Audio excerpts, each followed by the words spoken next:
welcome back to Splice and Splatter, the sensory deprivation horror podcast where classic horror meets modern gore. We're your hosts. I'm Siena. And I'm Al. And that was a great choice of introduction on your end. It wasn't the catchiest, but it gets the point across.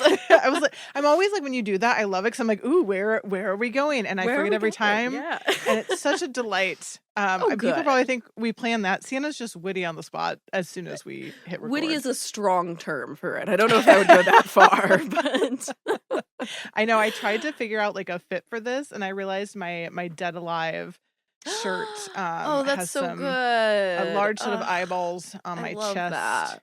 I just felt like it was very fitting. I don't know if you can see this. My shirt says "Death and Taxes," but it's so faded at this point. I don't know if you love can see that it. shirt of yours. Yeah. I had like my little sport jacket on for teaching, but I'm just it is so boiling in my attic. I just can't do it. Yeah, it is. It's hot, and we're away from our water pairings at this point. We really decided to go the exact opposite direction. Yeah. Opposite. Yeah, these were. I feel like these are like a really interesting pairing that we kind of like stumbled upon it. I know you had brought up the Audrey Hepburn one, which had never heard of. Oh my quite God, frankly, I love prior. That. Yeah. And then even Don't Breathe, I kind of like looked it up. I'd vaguely heard about it before, and I was like, wait, I know something. I knew about that it existed, but that was it. I didn't know what it was about. I knew was Fede Alvarez, and it was my first of his films too, which is really exciting because like now I feel like I have to watch a lot more. I was gonna say I will give you those recommendations as we go through some of his notes. He has so many things, but I'll give you at least a couple notes. I'm so excited. These are like a fun, really very interesting pairing of us to do. I definitely and perfect think together. 100%, especially because it's like one is like the mirror image of the other almost. True, which we'll talk about in mine too. Yeah. Yes. Oh, I'm so in mine too. Actually, yay! I brought in like a little film theory rant corner where I found an essay that actually talks about these two films in conversation, and I was like, gasp! You always. I'm so glad you find shit like that. That's just never something that I would find. I gotta be very real. This is the shortest notes I've had in a very long time, and it's really good stuff because it was like every single fact I found about Wait Until Dark from 1967 was really juicy.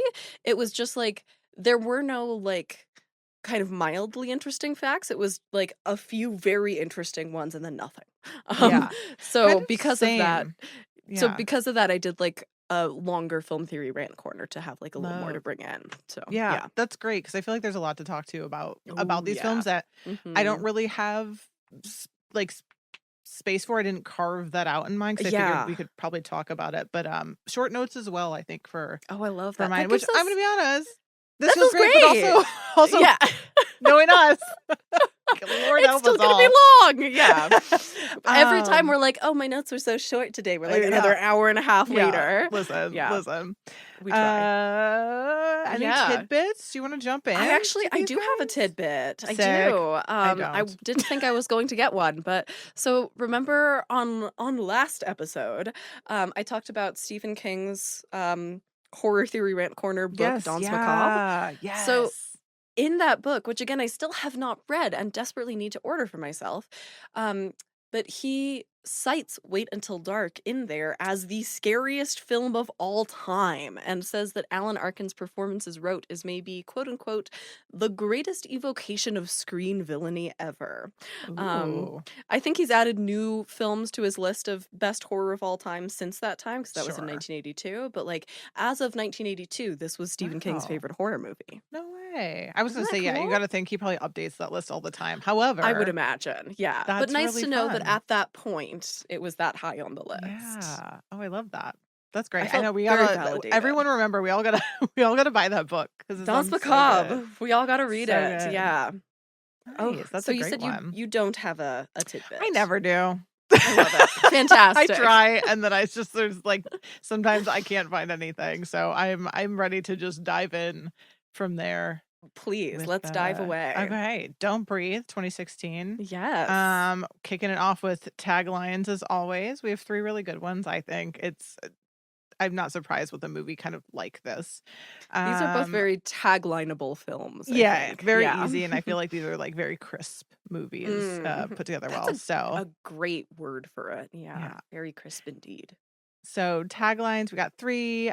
We have "This house looked like an easy target until they found out what was inside." Ooh, Great, long, but it's but it works. Yeah, it lands in the right place. We have "In the dark, the blind man is king." Ooh, that great. works for both of ours. Spooky, yeah. And then we have "Don't move, don't blink, don't even breathe." Okay, that's very good. 2016. Yeah. So it's great. They're great. Oh yeah, Describes the movie.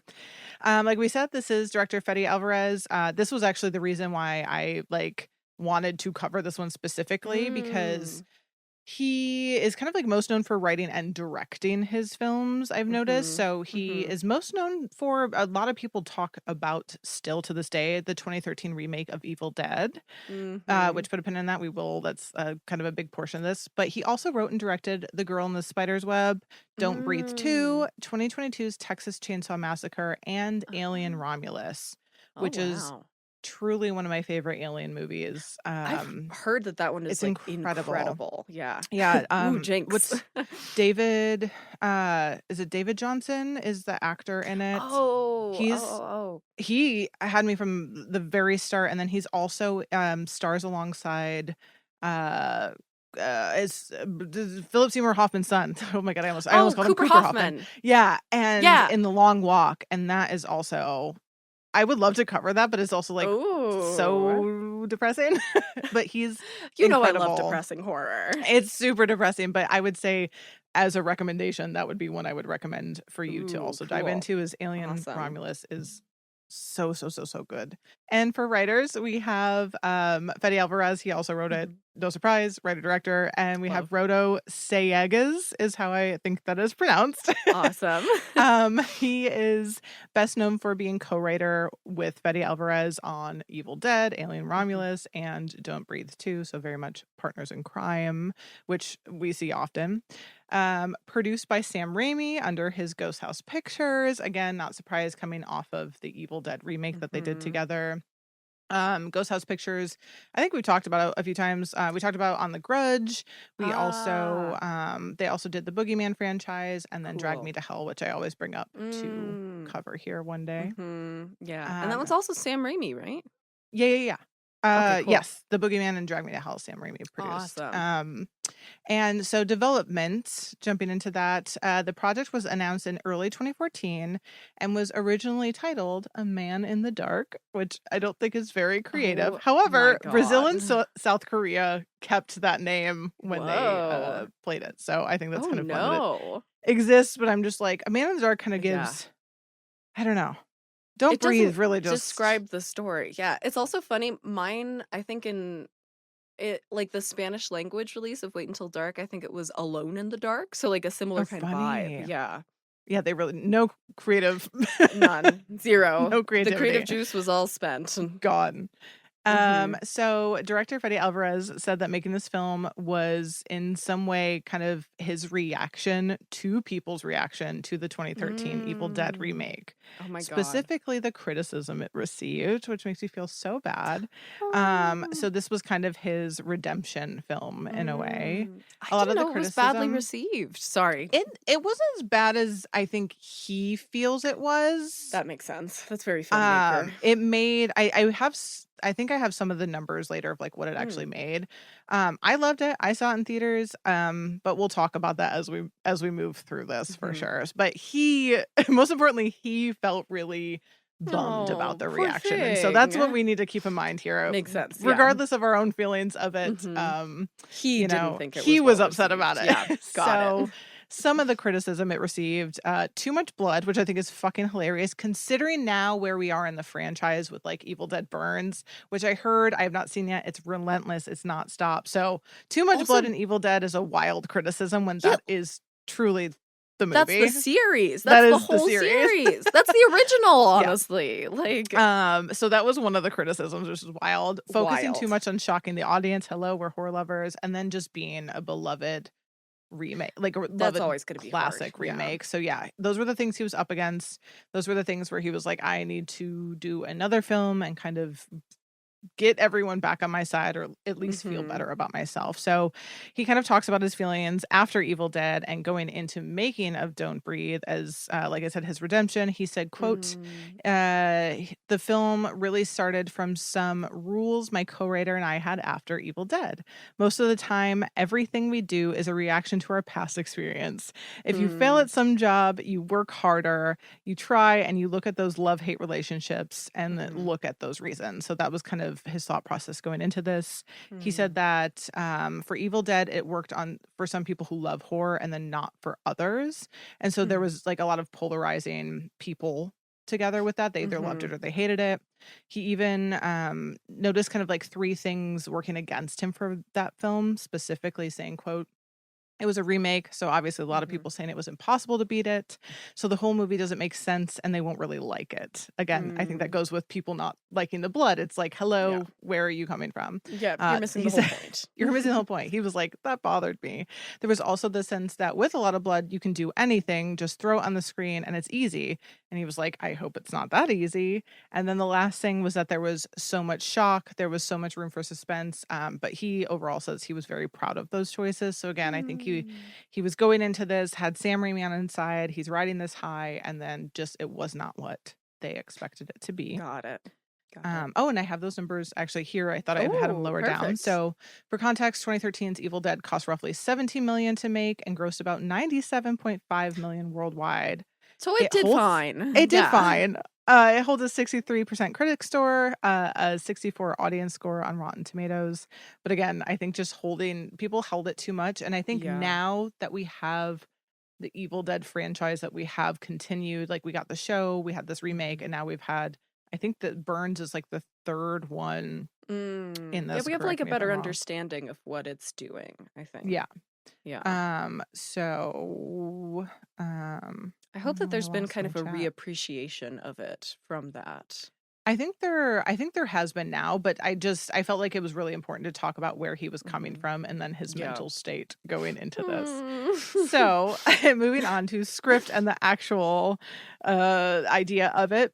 Because of Evil Dead, he really tried to lean super away from gore. I still think this one has a lot of like I guess it's not the goriest thing. There are some scenes, but he was like, I'm not doing gore. I'm not doing anything that deals with supernatural. Wow. And he felt like it was too trendy at the time. So that's kind of like where he got these parameters for Don't Breathe for himself. I'd argue it's pretty gory. Like it's not... I think it's pretty visceral, but in comparison. That's fair. Yeah, I haven't seen what this is being held against. So yeah. So that was kind of like his first thought. And then he also called this film an exercise in reversal, saying that in this film, he deliberately wanted to avoid some tropes that we may expect from horror fans, which is to your point, these 2 films that we're covering today are very near to each other. And that was, I mean, obviously it was intentional, but it was really what he set out to do. So, that's so cool. He claims that inspiration came from growing up in Uruguay, saying that he shaped his characters with like these complex, morally gray backgrounds, which put a pin in, we will talk about, and kind of how like the economic realities that he kind of lived in within that. And then obviously I think that's a big part of it also taking place in Detroit, although I think it could be probably in every city kind of has these zones. And I think Detroit plays a lot less part of things versus just the house on the street, which could be anywhere. And again, kind of using that as his reality versus these Hollywood tropes. And so that's where we kind of get the blind man's like nice house on a scary street opposed to a scary house on a nice street. Interesting. And then again, this story told from I feel like a lot of like our home invasion movies that we see, you know, we're rooting for the person inside the home already, and he kind of wanted to flip that on its head, but also have you be like, who are we rooting for? Because they're not necessarily great, but then we get that twist at the end, which again we will talk about. So put a pin in. It's a big section. Oh my god, I can't wait to get there. Yeah, I was like, I definitely want to talk to you about it. Mhm. So in the first draft, some changes I thought that were interesting.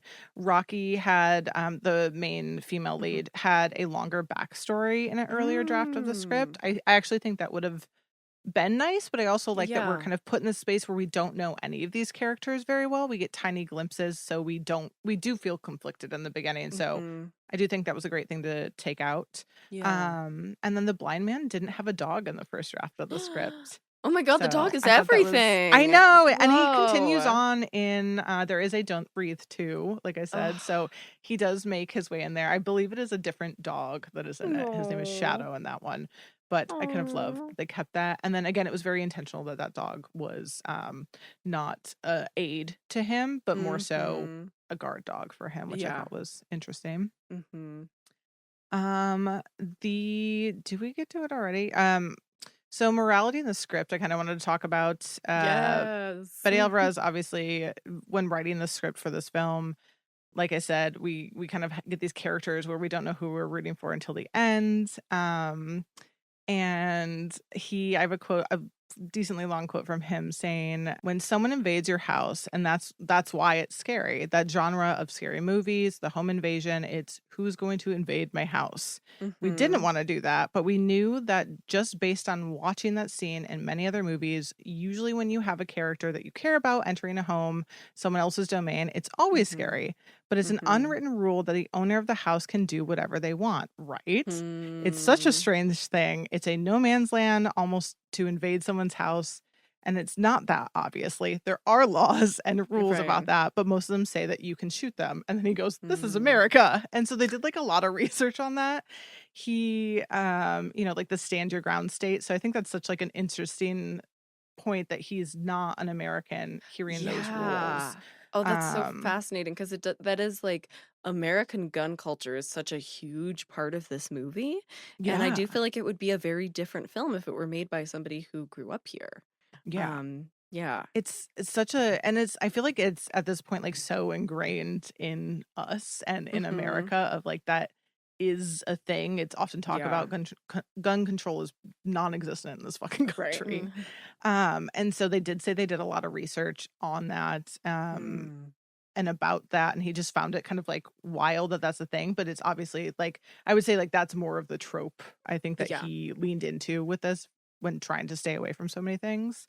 And so he said the goal for him was to obviously show the point of view of the robbers instead of the homeowner and have us sympathize with them. Mm-hmm. But he was like, of course, like you get to a point where you're like, well, I don't deserve to get shot in the face necessarily, even if we Right. don't sympathize with them.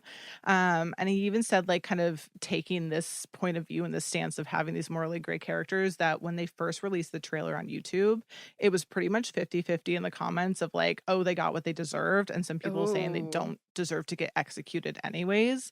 And I just find that a really that's interesting discourse fascinating. Yeah. because again it's in the beginning I think they played it out so well that it's like you're kind of just along for the ride and it's like yeah he has a like even I found myself too with the blind man at first I should say Mm-hmm. I don't Mm-hmm. think I would want to shoot anyone coming into my home unless they're Right. directly trying to harm me and even still Right. then I'm not a huge fan of guns anyways Mm-hmm. but it really is an interesting like stand your ground, protect your home. These people are in here. This Mm-hmm. guy's got a gun pointed at you, but do they deserve to get shot in the face for it? Right. Right. And so, even at the very beginning, the comment section was kind of fighting Oh, over that's this, which is so exactly what he fascinating. wanted. Yeah.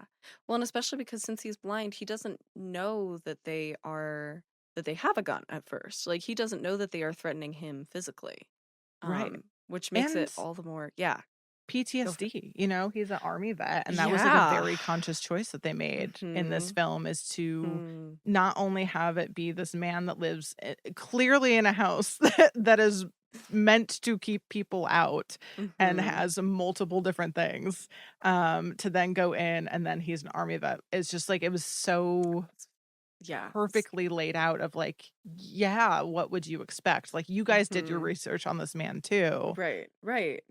So I want to talk about it more later. I am going to put a pin in it. That's when we're going to talk more about that turning point where it doesn't Oh, turn cool. so morally gray Yeah. after all, which really had me gagged and gagging. So yes, because you also hadn't seen this, right? This was the first. No, I knew nothing about this movie. Oh, that's I knew so fun. nothing about it, and it was nothing about either of these. So again, I had barely heard a whisper of them, and I'm very shocked at that, knowing about them now. Yeah, this one in particular feels very like something that you would have been a fan of for a while. Yeah, I'm very upset. Now I am. Now I'm here. Fandom made, Yeah, absolutely. So moving on to starring, we have Jane Levy as Rocky, our main lead. She was also Mia, the main girl in the 2013 Evil Dead. She was amazing in it. I'm kind of wondering if he brought her back as a like I owe you. Although everyone loved her performance, but I'm assuming he kind of, I know that they loved working together. He said he called her up and she immediately said yes, but you might recognize her from that. She also is in the TV show Zoe's Extraordinary Playlist, which I know it sounds like a Disney show. She's also in the TV series Castle Rock, Suburgatory, and 5 episodes of Shameless as the character Mandy. And I know people love that show, but I've never seen it. Same. We have Dylan Minette as Alex. So he is the son of the cop in this. He's kind of a little bit of the conscious within the group of them. Yeah, as much as there is one. As much as there is one. He is a bit of a horror king himself. So he started out as a guest appearance on shows like Ghost Whisperer, Supernatural, and Lost. And then he went on to be in 2010's Let Me In, which is the remake of Let the Right One In, starring Chloe Grace Moretz. Filmed here in New Mexico. Oh, was it really? Yeah, it was filmed in Los Alamos, actually. Oh, shit. Oh my God. New Mexico pops up. We're everywhere. Quite literally everywhere in film, at least in what we cover. It's true. He's also in 2 episodes of R.L. Stein's The Haunting Hour. He starred in Alexander and the Terrible, Horrible, No Good, Very Bad Day, which a lot of people know shot him in from. New Mexico. Is it really? He did. It's Little Hollywood. It's Little Hollywood. It's Tamalewood. Stop. He's in that, and then he's also in Agents of S.H.I.E.L.D., which we talked about in our last episode with Clark Gregg. 2015's Goosebumps, and he starred in 13 Reasons Why and the 2022 Scream movie. Got it. So okay, cool. Super horror king. Big horror so many king. things. Wow. Yeah, I like didn't realize. I was like, I recognize his face. What's he in? I looked up, I was like, no shit, I know him. I've seen him in like all of these things. So our little horror king. We have Daniel Zavato as Money. He was actually Greg in It Follows, which is what we covered, which is also Detroit. I thought he looked familiar. Yeah, he looks like a little different. Yeah. But we've talked about him before. Wow. I mean, he's also our first to die, so we have like not that much time with him, but goes right away. He's also in Lady Bird, and then he's also kind of like a horror king a bit. He's in Fear the Walking Dead, From Dusk Till Dawn, the series, Woman of the Hour, and The Pope's Exorcist. Ooh, cool. And lastly, we have Stephen Lang as the blind man, who does have a name. His name is Norman. I don't know if I ever clocked that, but that's his name. He's the blind man. That's how they refer to him. I'm assuming that's a Norman Bates reference. I feel like it has to be. Oh, yeah. There's some articles in this, like, for as little information I have, there are deep articles. It's just nothing that would fit in anything, but they do talk about Psycho, especially talking about Hollywood tropes, things like that. Cool. But Stephen Lang, I feel like most people know him as a character Quaritch in the Avatar franchise. So he is huge in that world. He's been in all of them. I think it's a lead, ? I don't know. He's also in Death of a Salesman, Tombstone, and which I think is that New Mexico?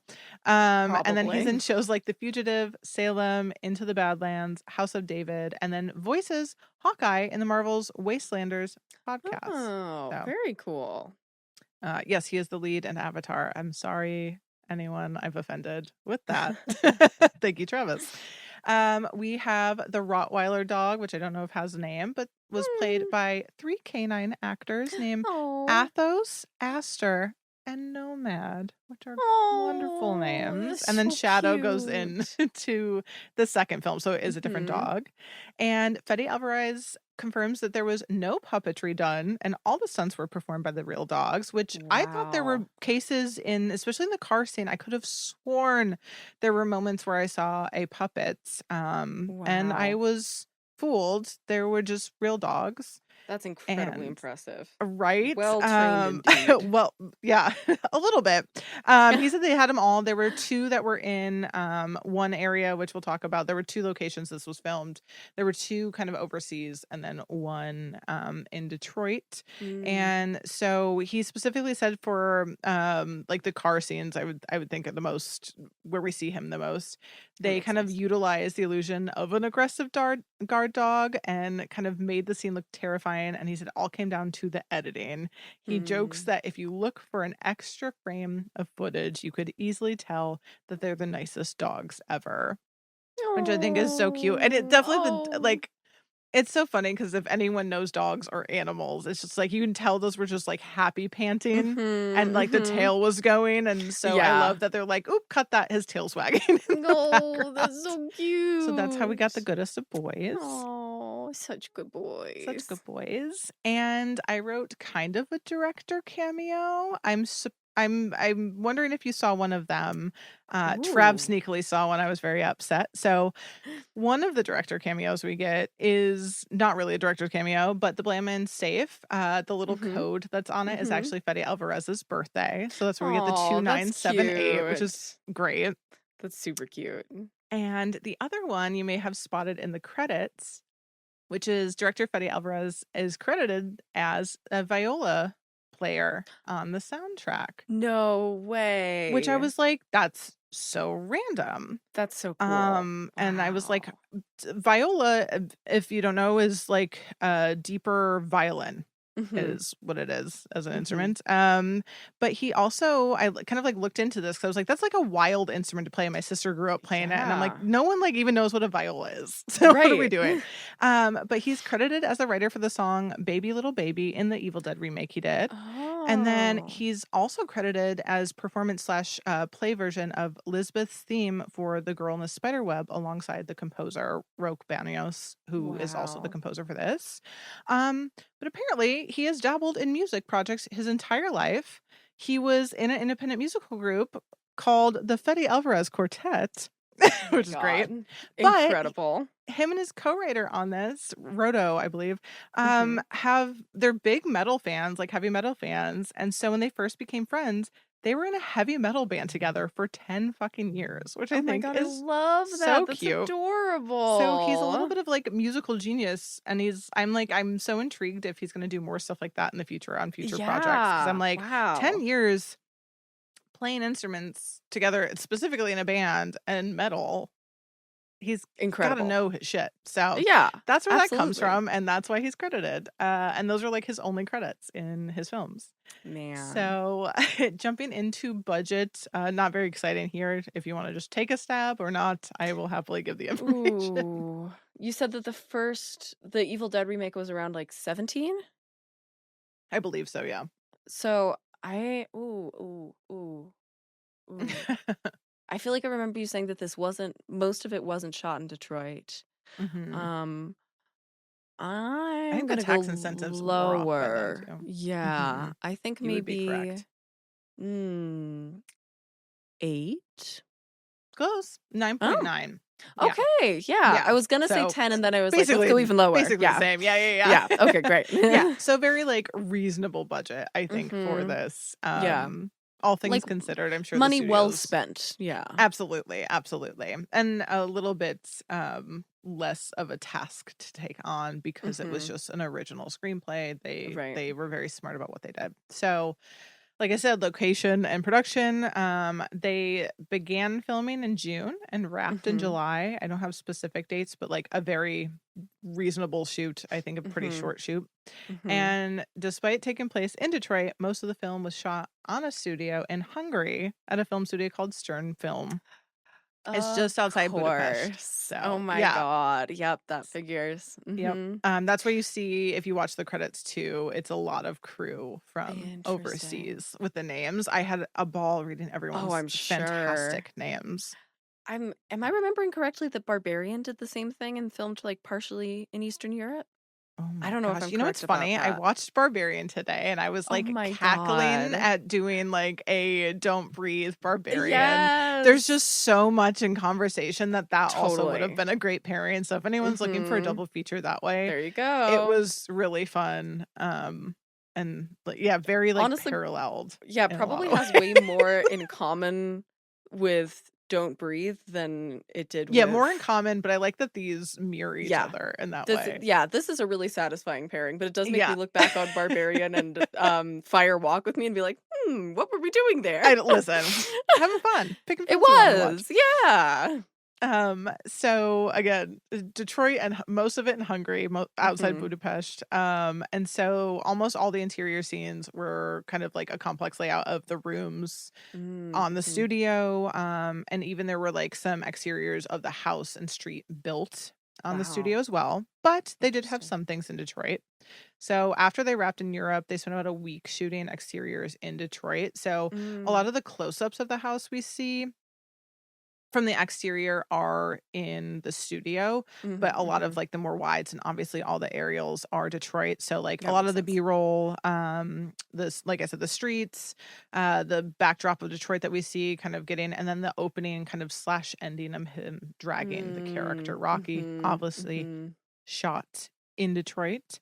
And Alex's house is actually both the houses are real locations, the blind man's house and Alex's house. Oh, So you can cool. go to them. And Wow. the blind man's house is located at, and I'm going to shout it out, 2488 Buena Vista Street in Detroit, which is like 12 minutes from me. And I Oh went on Google my Maps god! and I was like, where are this? And I was like, oh, there it is. There That's it so is. So cool! it's kind of fun Wow! to see. So and then like obviously the houses that they build, it's a real house, it's standing, and they Mhm. just built those replicas. But I just thought they did such a fantastic job that if I didn't read that prior, it would have had me absolutely That's fooled. really impressive, yeah, 'cause And I I'm never just like, saw any exteriors that I thought I weren't know. shot in Detroit. The layout did feel a little like, this isn't how a real house is laid out, but, like, it Put a worked for pin the in that. story, yeah.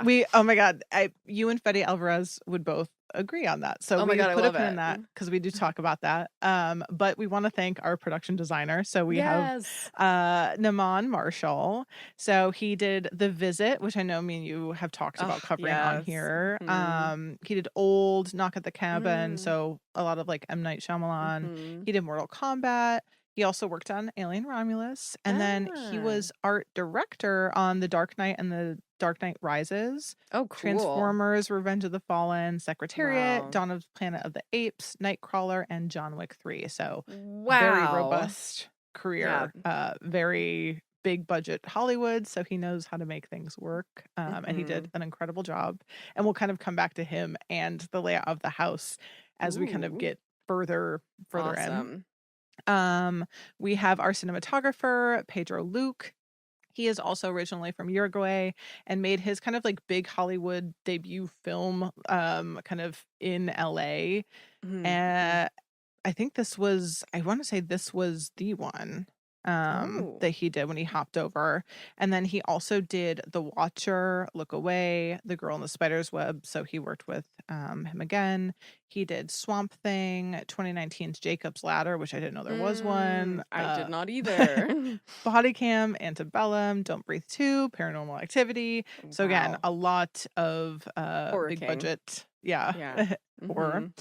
And kind of talking about the look of this film, I tried to find more information than was out there for it, unfortunately, but I wanted to kind of talk about the night vision scene that we get in this Oh, yeah, because I thought it was please. really interesting, the Mhm. way that they did it. So when the characters go down the basement, I feel like kind of in both of our movies, we have this moment where the intruders are on the same playing field where they cannot Mhm. see either. Yes. And so Fede Alvarez and like his team kind of felt like, how do we do this where it hasn't been done before? Obviously, they were Mm. talking about in a lot of films that we see like this, when the lights go out, we get this night vision. We're used to the green, but usually it's like Mhm. through a character's POV holding like a camera.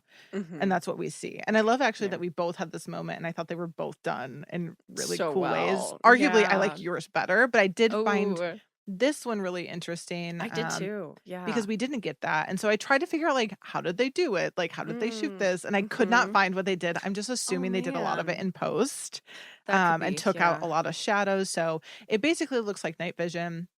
But instead of being green, it's just kind of this like black and gray.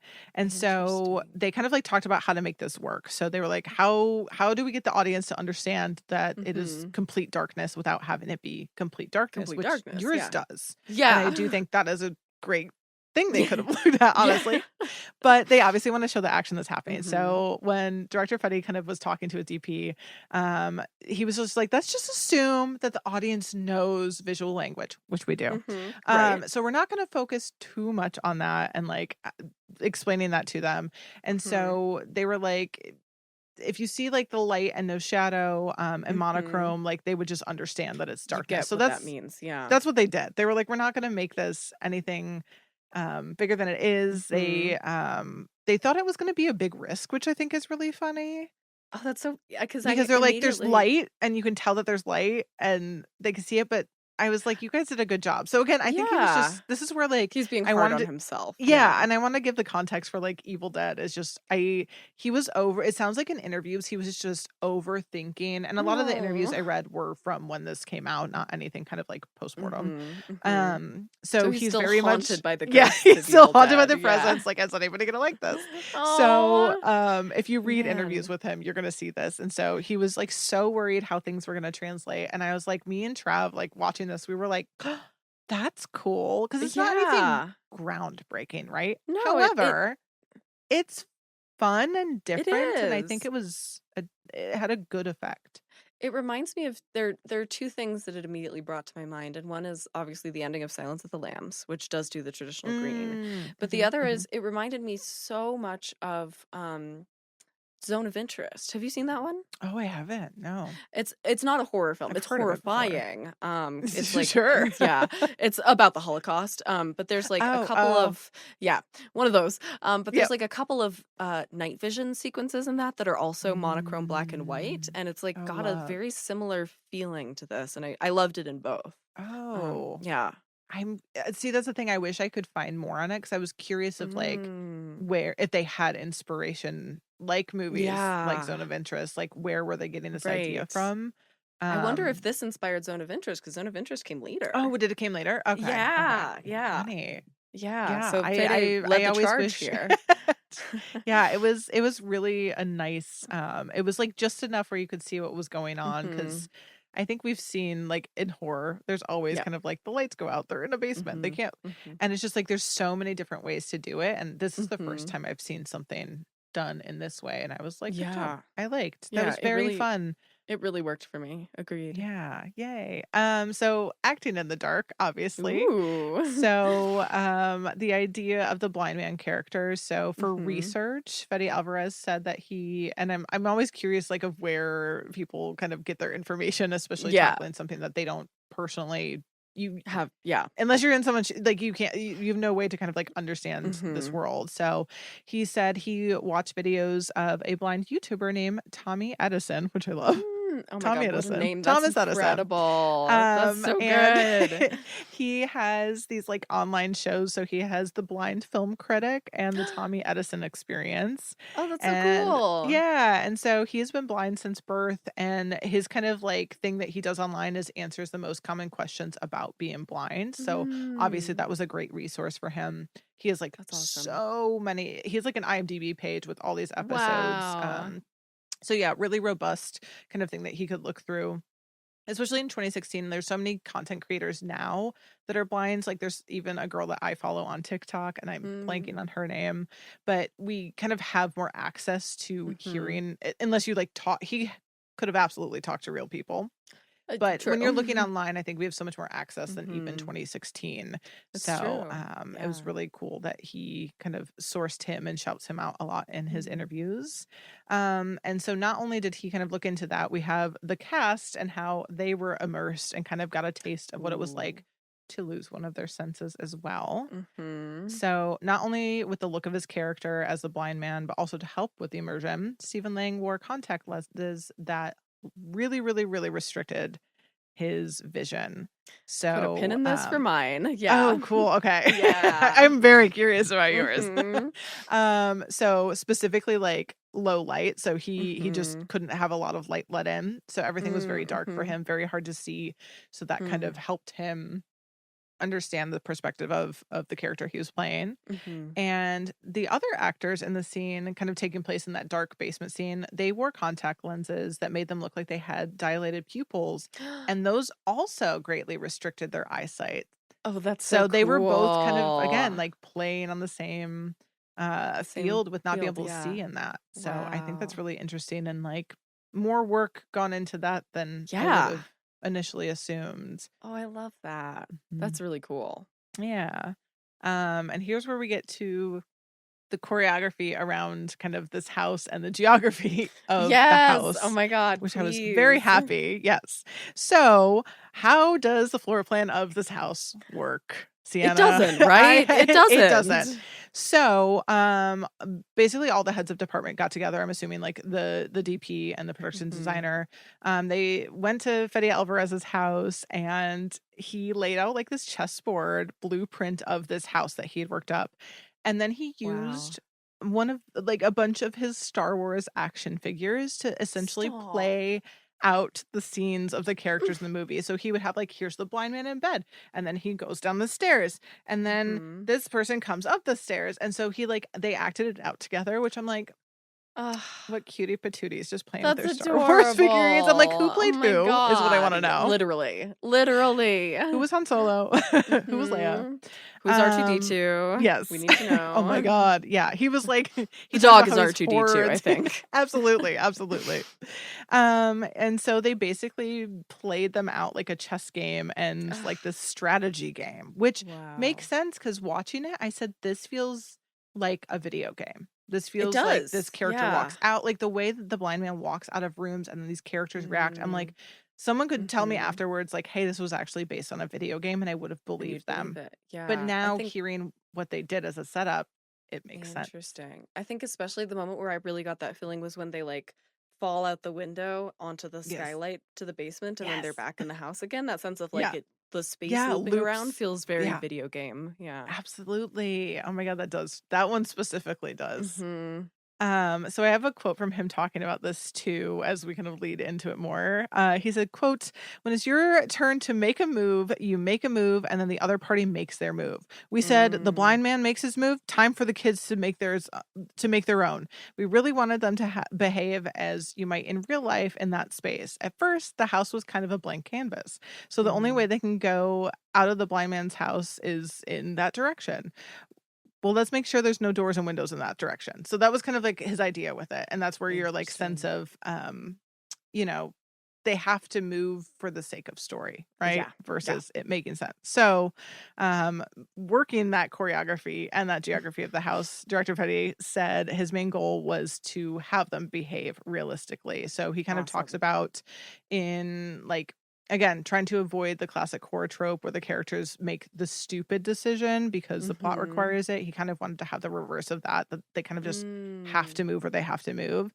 So he says, quote, "The last thing you want to do in a movie is have the characters behave in a way that's not realistic and just serve the story." And that goes back to his point of turning the typical invasion movie on its head, and have the audience scream like, why would you go in there? So Right. he goes on in this interview talking about this, saying the classic situation when doing these movies is that the guy shows up over there and you tell the actor, you go to that corner, and the actor goes, that's the last thing I would do. I'm going to run for the door over there, and that's what I would do. If you're a bad director, you tell them, I don't care, you go there. And that's not going to work if you're contriving the whole thing and forcing the characters to do things where the audience goes, those guys are suckers, and like, why would they do that? So that was his thought process. So the house itself, he admits, he says, I may have committed a sin at some points in the movie. And that the characters sometimes have to make this seemingly stupid decision because that's what the story needs. So he kind of talks about how there's like one staircase, but like, what are you going to do? If the characters have to go down that staircase and he happens to be there, like that's the only choice. Or if they have to fall through a room and loop back around, that's what they have to do to serve the story. Yeah. But he talks about this too in the idea of like it not making sense or only having one staircase. He says, quote, "It's not like when someone designs a real house, they're thinking of how to design it if someone is trying to escape from it." Right. Which makes sense. That's not what we're thinking about. Yeah. He also talks about the fact that if a house is difficult to break into, it's probably going to be hard to escape from. Very true. And he talks about his parents' house specifically back in Uruguay.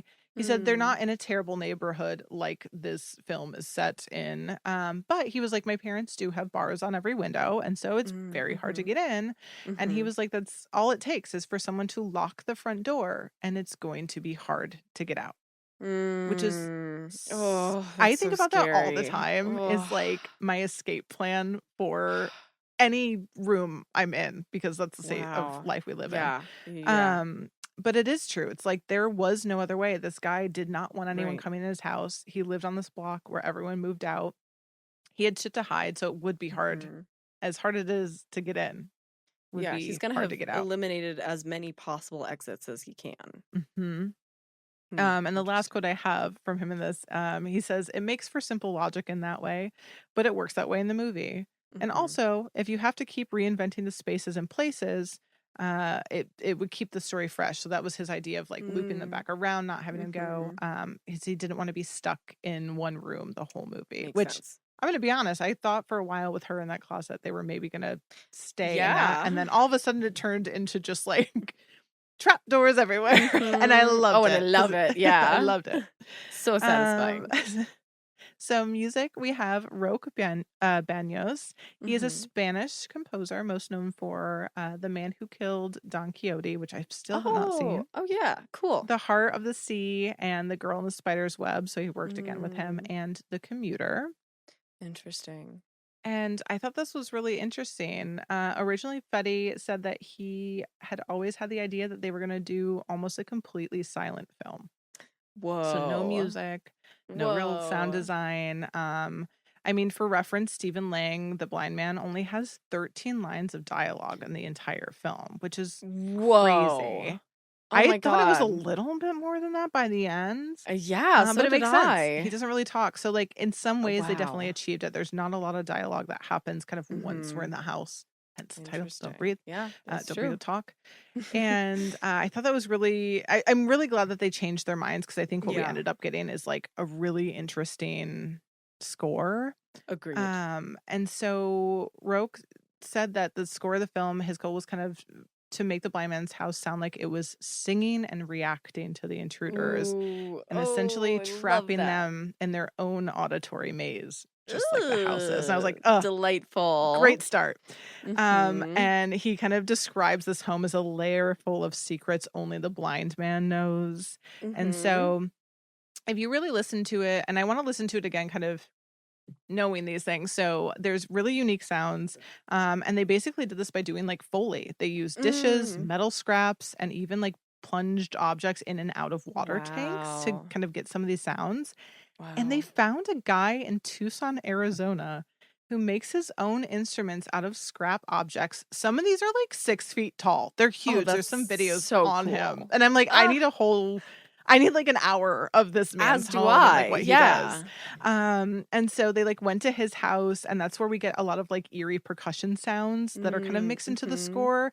And so like the two of them went there, and this guy's playing sound. He's like, oh yeah, we're using this a lot. We're going to use this instrument a lot in this. So shout out to all the percussionists out there. That's so cool. They even described the music as primal electronic music, which I think is really cool. That's a really fitting description. Yeah. And so they kind of like mix these into the score, and said it allowed them to blur the lines between traditional music and then raw sound design. And as we talk about on this, like I love sound design. I love listening to like beautiful scores, which I just watched, not a horror film, kind of a horror film.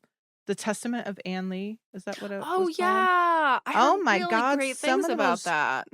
Holy shit. I had no idea what I was getting into. Everyone should watch it. It had me, I was like stunned. It was an experience to watch. also had beautiful sound design. The music in it is truly one of the most incredible scores. So wow. I'm a little slut for sound design. I really need to, it's not too late to change my career. It's so true. But I think this one did such a great job at kind of balancing these two things that I love and made it really interesting and fun. So, leaving the fun things in the past, we are going to talk about the ending. And that's where we kind of pull a pin out. I have like one more change to the script that I did not talk about prior, which was the movie ending that we get is not the original ending that they had written in the script. It kind of feels that way, but I can't. Does it? I can't really articulate why. Yeah. So, tell me more. Yes. Yeah. So the original ending was somehow even darker. Oh my god. Where Rocky, so the main lead girl, does not make it out of the house. So instead, the blind man locks her up in the cell. The police come, they investigate the burglary, but they miss the door to her cell, and she's never rescued. So she has to play out that ending. But thankfully they thought it was a little bit too much of a downer. And they kind of, but like obviously the blind man still gets away with his crime, so is it? Right. And of course, talking about the ending again, watching Barbarian, I was like, why are they the same? So much in common. We have to talk about the turkey baster scene. As much as it pains me. Yeah. To which I said, it's so much like the milk bottle from Barbarian. It's like the milk bottle. It also, I've like had to actually like not think about it because it made me want to gag as much as when we watched Audition, the throw up scene in Audition. God, I like so was not a fan. And I saw something in my notes about like the turkey baster scene, and I promptly looked away because I know what that means. Yep. Because we're talking about a horror movie, and I'm about to be horrified. Yep. And this is kind of where we, well, first off, I want to say turkey baster scene had me fucked up, and I'm like, what is all these directors doing like Detroit-based movies and giving me like a hair? So the hair. Oh my god! I get okay. Thank God. It was Fede Alvarez's idea, that fucked up little man of ours. He decided that would be a good little thing. And where did the hair itself come from? He actually cut a piece of his hair off his assistant director's own head and put it into the scene because he felt like it would add some realism to the scene, which I'm like, yes. And also, don't you fucking dare do that again. I'm like gonna gag thinking about it. Yeah, I'm like actually gagging right now as you're describing it. Oh my god, actually I might gag. I might gag. My eyes are watering. Is this the episode where we both throw up live on air? I gotta take a deep breath. My eyes are starting to water. Yeah, okay. Great choice. However, can never see it again. Yeah. Too real. Yeah, never. I'm going to skip over that part of the movie. So everyone, you've been warned. Definitely worth a rewatch. Just need to not have that image again. And that's kind of where like, I'm like, that's where the moral, like that moment in that oh my god movie is where all the morally gray goes out. It really does. It sucks right out. It's very black and white.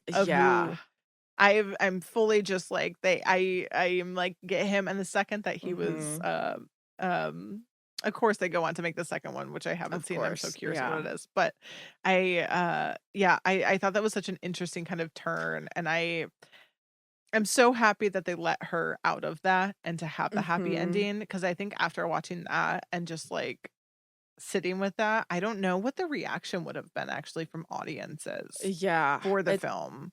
I was so scared of where that scene was going to go. And I am so relieved that they didn't have him do it, have success with the turkey baster. But sentence we never thought we'd say. Literally. But like I was like, I love this movie, and if it goes there, I'm tapping out. Like it's same. I said that actually, like, I'm not a huge fan, and that's like probably a gross understatement. I am not a fan of rape in films to push plot forward or have man have I must, like, here's my moral I don't know, like to perpetuate like a man in a film, in any movie. I'm just like, I just never feel like it's necessary. We absolutely never need to see it. I agree, and I also feel like it is such a common plot point, and I feel like it's so common. I've honestly never really I cannot think of a film. The only film I can think of actually that's an exception to this is The Piano, directed by Jane Campion, which, like, go figure, is directed by a woman. But There's like, exceptions, right? yeah. But like, However, for the most part, 95%. I like, as somebody who like has experienced various kinds of sexual violence. Oh, Like, yeah. I don't, Yeah. like, I've never seen a version of it on screen that feels like realistic to what that experience is like, except for The Piano. Like, it is really hard, I think, especially for like cis male directors to get it right. Like, Absolutely. and I'm so glad they didn't go there. They almost go there, but they didn't quite. And like, to that point too, like, this is like my bit. It's not even like a little rant corner, but it's like, I wanted to save this for a little rant corner. Yeah, please. I would have found that, the way that was done, if it would have followed through, I almost would find that more horrifying than just seeing it happen. I had the same reaction, and I was like, yeah, I was questioning this about myself. I was like, how is a turkey baster possibly worse? Yeah. And it's because he thinks he's not doing anything bad. He thinks that it's morally superior, and it's that it is so detached. Like, the fact that it is so detached and so like clinical and goal oriented, almost like that it is for a purpose. Travis says his line, "I'm not a rapist," pulls out turkey baster gag. I know it really was like, and I'm not like happy to hear you feel the same, but I had like this thing of like, how is that worse? But it is. It was definitely a big moment, and I'm like, how have I not heard? I feel like in the horror verse, that would be something that's, I'm like, are we just all just so horrified that we're all blocking it out? Honestly, quite possibly. Can anyone ring in? Who has seen it that also is just like, no, that didn't happen. That's not happening. Oh my God. I was just like, I was the same, where I was almost going to text you and be like, trigger warning. Like, I don't know. I don't know how to talk about this. Yeah. So glad they didn't go there, but boy, oh boy. Too.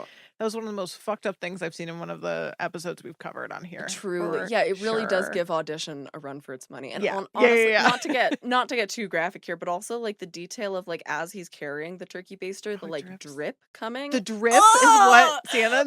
The hair was the start. The drip almost. We're talking about it too much. Everyone's like, shut the fuck up. We have to decompress, okay? Yes, this is we're doing exposure therapy. This is exposure therapy for the film. Well, listen, it was Fetty's fucking idea to make it realistic. I'm like, bro, too real. Too real. Get the fuck out of here. There's also just so much. Like, there's so much. It's too much.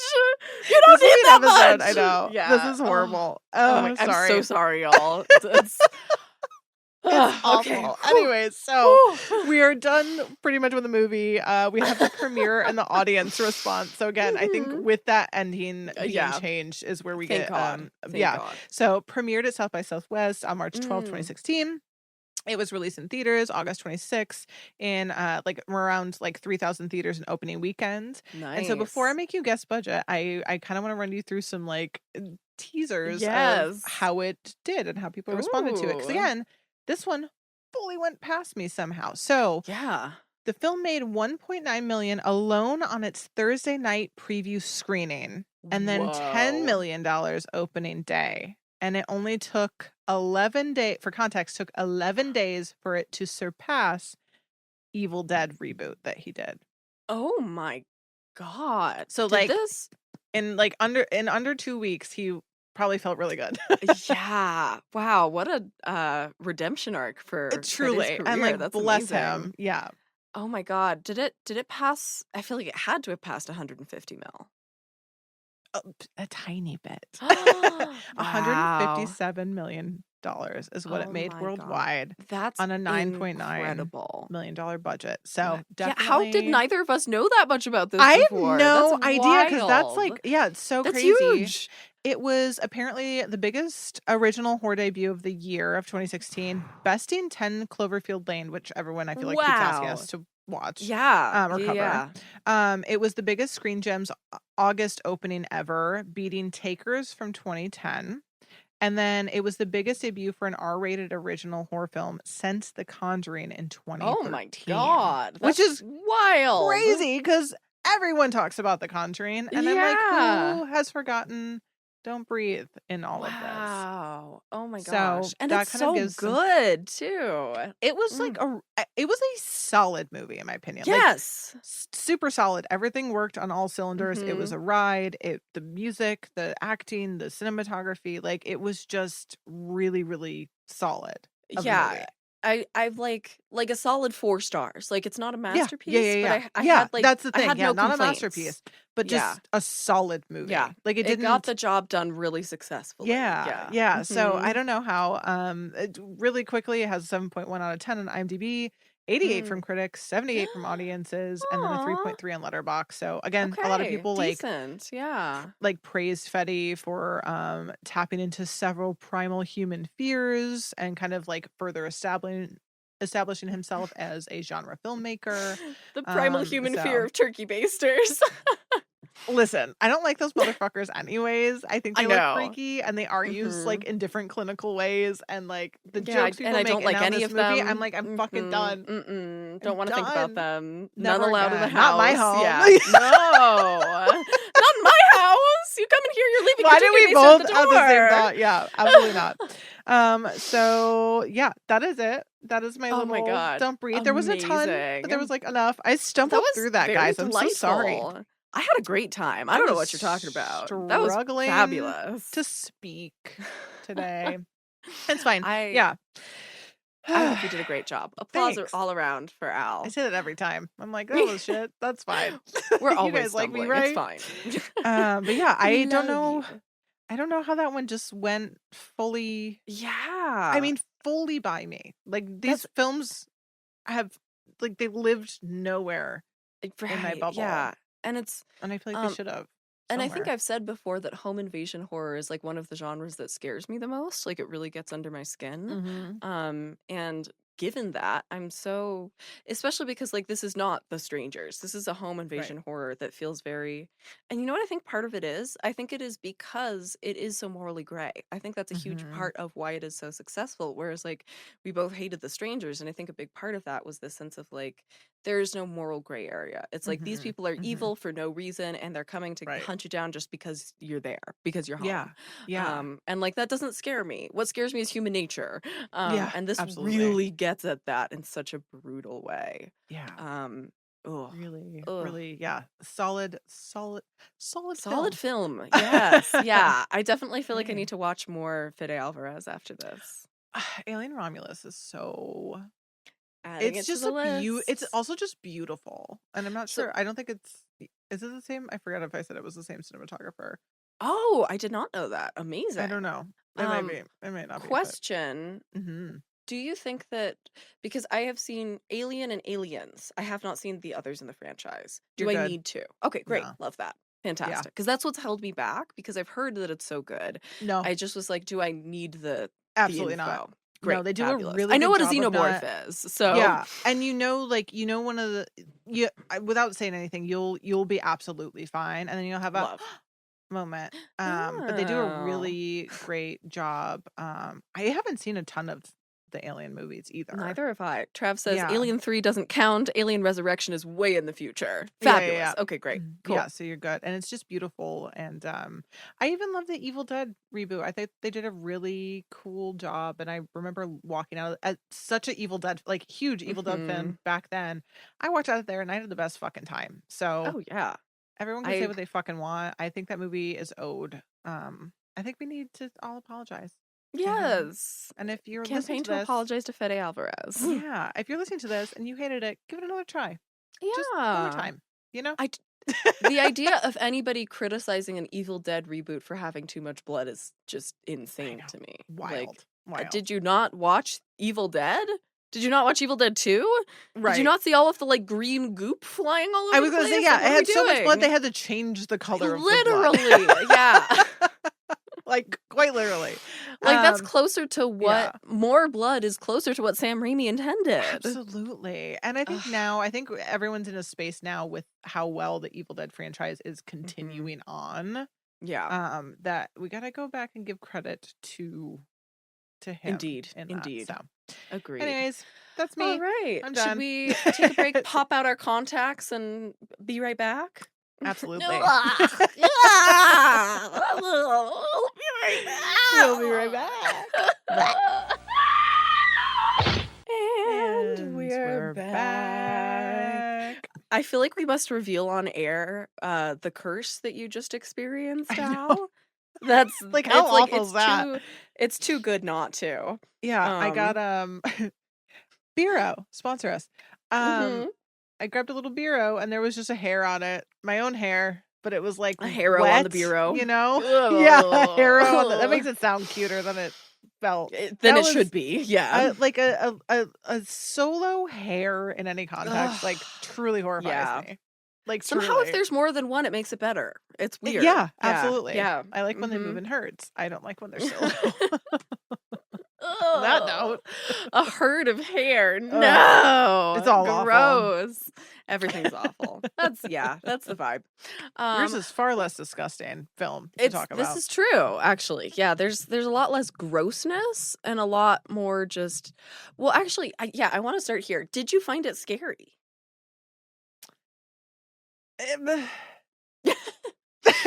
No, like, Home Invasion scares me.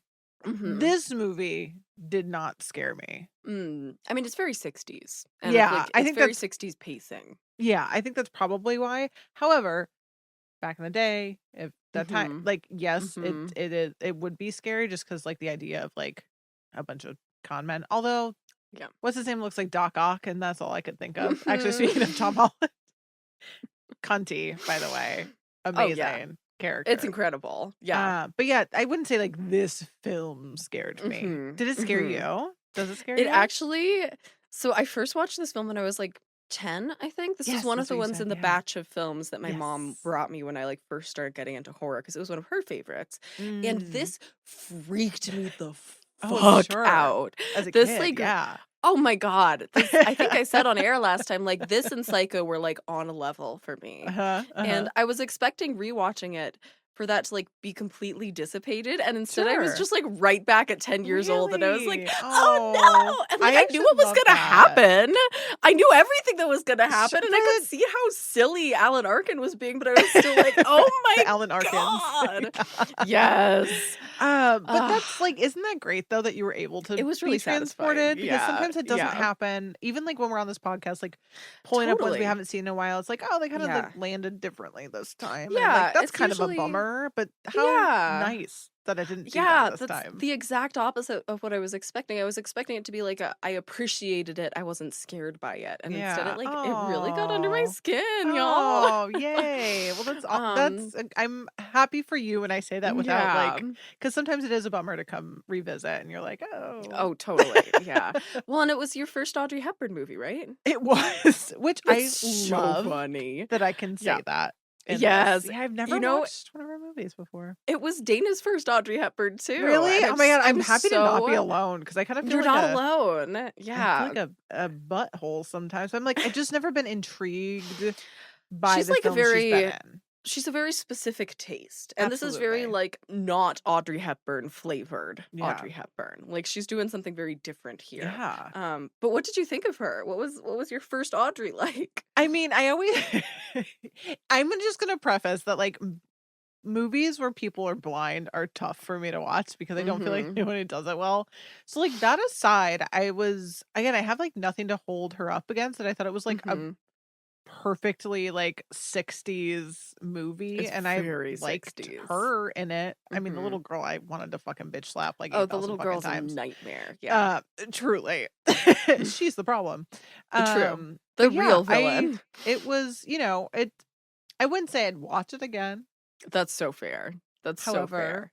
I liked her. I've never seen her like act before.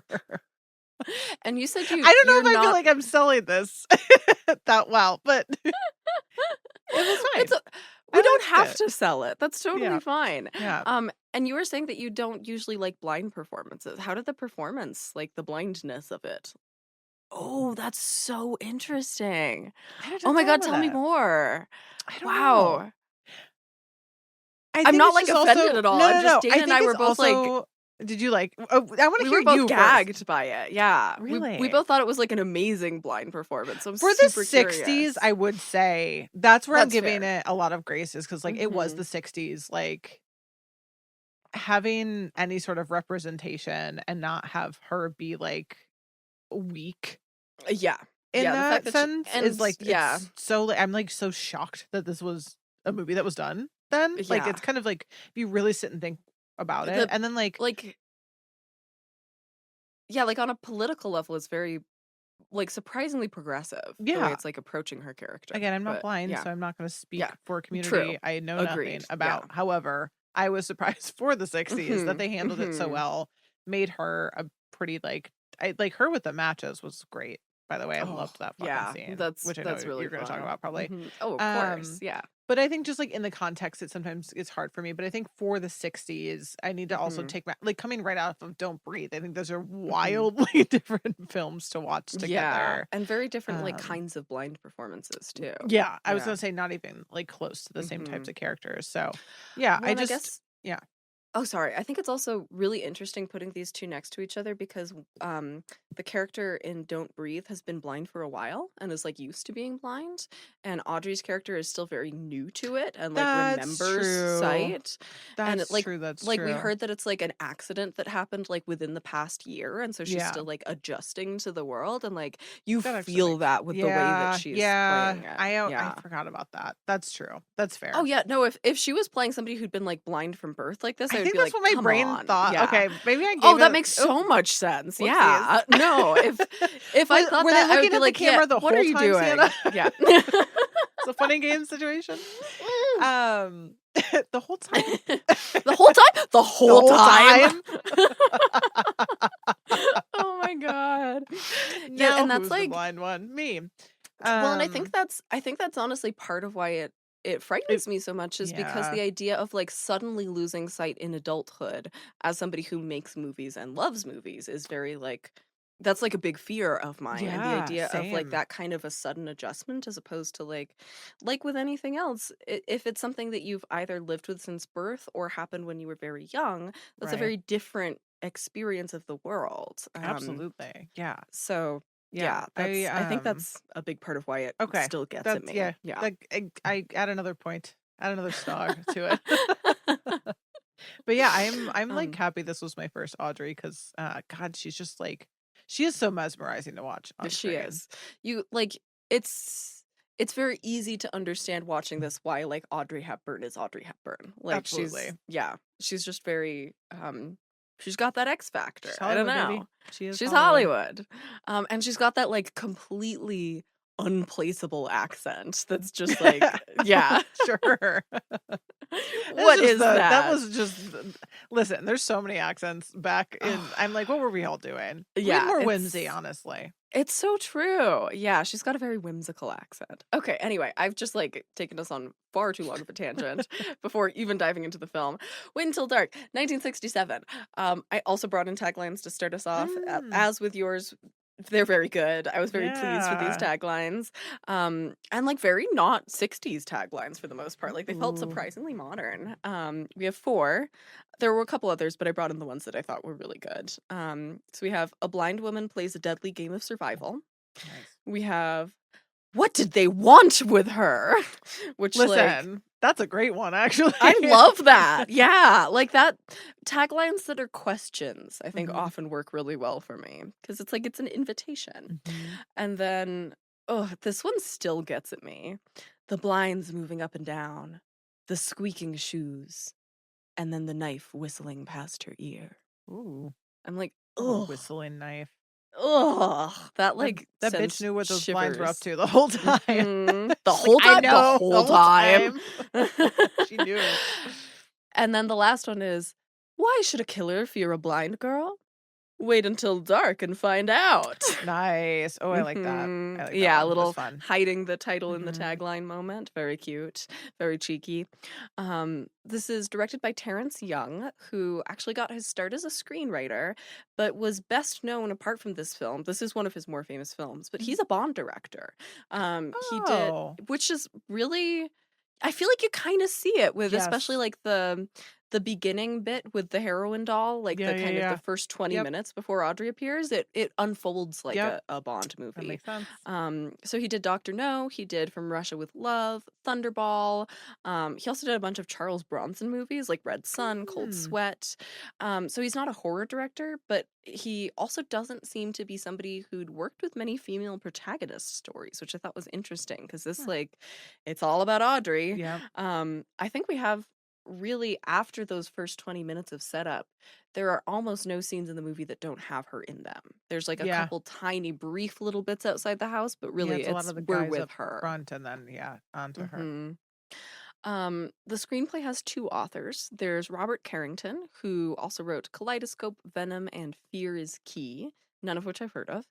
The second is Jane Howard Hammerstein, who co-wrote Kaleidoscope, along with writing Summer of My German Soldier and A Long Road Home. And she was married to Robert Carrington at the time. They later separated. But I thought it's interesting that this was written by a then husband and wife duo. Yeah. It is, however, an adaptation of a stage play by Frederick Knott, which I think makes a whole lot of sense of the way it unfolds and like the single location, how much of it is about dialogue and character interaction. Like it has all those classic that's awesome. hallmarks of a stage play. And Frederick Knott, the writer of that play, also did the stage play for Dial M for Murder, which goes a long way to explaining why this is so Hitchcockian. Like a lot of people call this like the best Hitchcock movie that Hitchcock didn't make. Funny. I see that for sure. Which like, yeah, I think it makes total sense. It feels very up his alley. And I don't know if he could have done it any better, honestly. Like I think it like it delivers on everything it's trying to do. Stars obviously Audrey Hepburn as Susie Hendricks. She's Eliza Doolittle in My Fair Lady, which I watched constantly as a child. So that was like my first introduction to her, which was also probably part of why it scared me so much because she was somebody who was like a figure from my childhood. And so watching her get tortured, I was like, it's Eliza! What are they doing to Eliza? She's most famous as Holly Golightly in Breakfast at Tiffany's. She's Princess Anne in Roman Holiday, Regina in Charade, Nicole in How to Steal a Million, Karen in the very gay The Children's Hour, Joe in Funny Face, and Sabrina in Sabrina.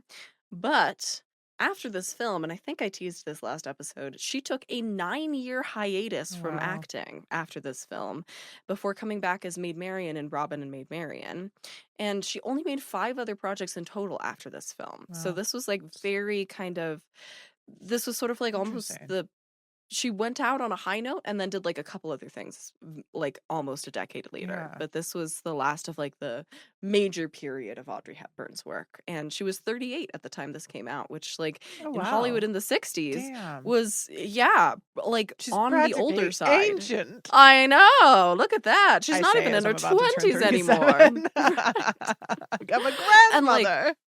And I mean, she looks incredible. Like she's, you know, this is not one of those 60s cases of somebody who's 38 who looks like they're like 64. No, not at all. But we have a very early career, Alan Arkin as Rote, which I also think is just like, oh, I know, he's so like George young. Clooney a little bit. He's so fresh. George Clooney, Doc Ock. Yes. Oh my God, that's so funny. Are you familiar with Alan Arkin? Yes. Have you watched? Okay, I love this. I had to like explain to Dana who Alan Arkin was, and I was like mind blown by that. He pops up in everything. He's in everything. And, like this was like the youngest I've ever seen him. That I did not recognize him. I had to look up him. To then look and be like, that's what he looked like when he was younger. Yeah, he really like his babely. And like his face changed so much as he aged. He doesn't look like the same person. He truly doesn't. Like, some photos of him and like especially like specifically this era, like it was like him smiling. I'm like, that looks like George Clooney. It like just does. It's I don't know, wild. And then he just doesn't look like him anymore. Yeah, and he has like the most unflattering haircut in the world, and yet he still somehow looks good. He eats it. Like, that how is a 20 out of 10 for me. I'm so sorry. He's awful. I'm with you, and it's embarrassing to see that, but like he could get it. Rote could get it. Fucking Yeah. creep. Oh my God, I'm so glad you agree. I don't know what it I is, was but like trying to keep this to myself while watching with Dana because I was like, this is going to you're be like, I can't completely let this, inexplicable. I can't let this out of the bag. Yeah. But you all get to hear. Yes. I also just think the name Rote is just disgusting. I Rote's remember a thinking that as a really- kid too. He reminds me, I'm all the kind of like henchman-y like guys. They remind me of the live remake of 101 Dalmatians with Hugh Laurie as the bad guy with the guy who plays Fred Weasley. Oh Not my Fred God, Weasley, that's Mr. so Weasley funny. in Yes. the Harry Potter movies. Like the two of them are the henchmen in That's that, and that's like it gave the hilarious. same energy, and I like loved that Totally. for that. I'm like, they could be in Yeah. 101 Dalmatians. Oh, absolutely. Yeah, the other henchmen are such like stupid goons. It's great. Yeah, it's great. Like, Yeah. I love it. And goons. So Alan Arkin, for those who like Dana could not place what else he's been in, he's Grandpa Edwin in Little Miss Sunshine, which also shot in New Mexico. He's the voice of Schmendrick in The Last Unicorn.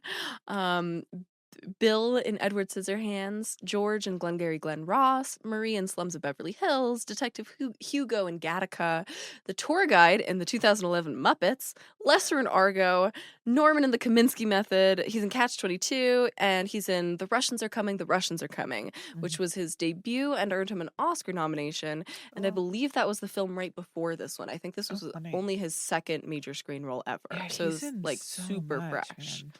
Mm-hmm. He's incredible. R.I.P. I got to see him live one time. He came to Santa Fe and did like an introduction to Catch-22 and was great.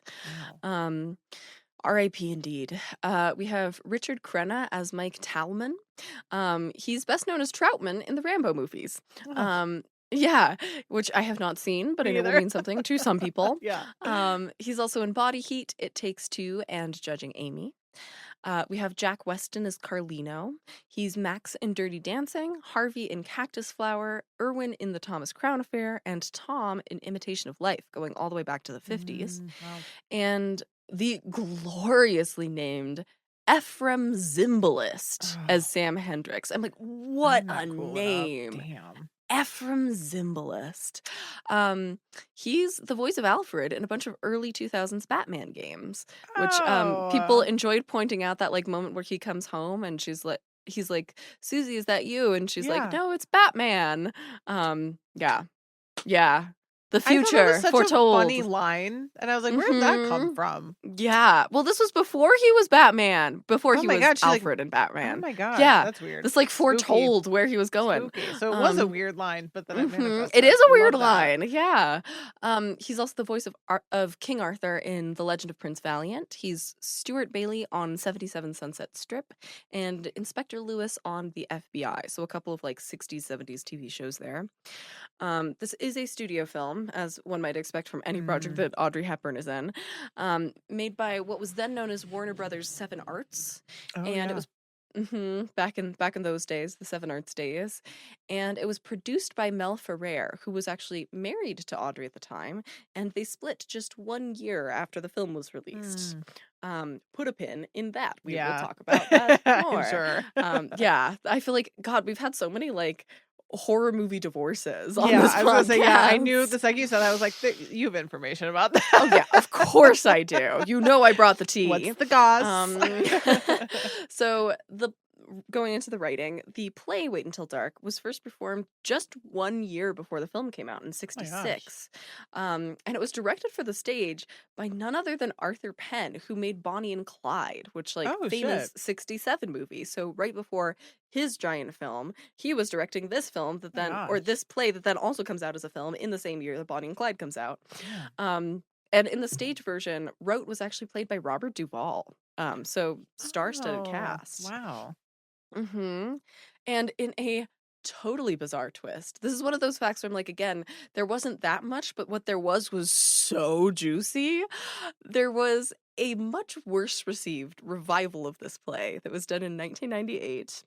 And it featured Marissa Tomei as Susie. And the stage debut of Quentin Tarantino as Rote. Oh, ew. Isn't Yuck. that gross? Oh my I God. bet he did the little bowl cut too. Oh, he must have. And the little Here he has it anyways. glasses. Oh, he was Ugh, like, he gross. would be like, I would be great at this creep. It's like, Yeah. because you have Yeah. the act. Yeah, because you're a fucking creep. Yeah. Oh, Because you God. yourself, my friend, are a Damn it. creep. Damn it. Yeah, it's been a while since we've had a Quentin Tarantino pop up, and I love that this is what it was. Like a Wild. I did terribly not know that. reviewed Broadway stage debut. Ugh, love Damn. that for him. And Yeah, especially knowing that do love that's it what for he was him. up to in 1998, like at the peak of like Like, who knew 90s indie this? Tarantino when like he had Right. so much clout and cachet.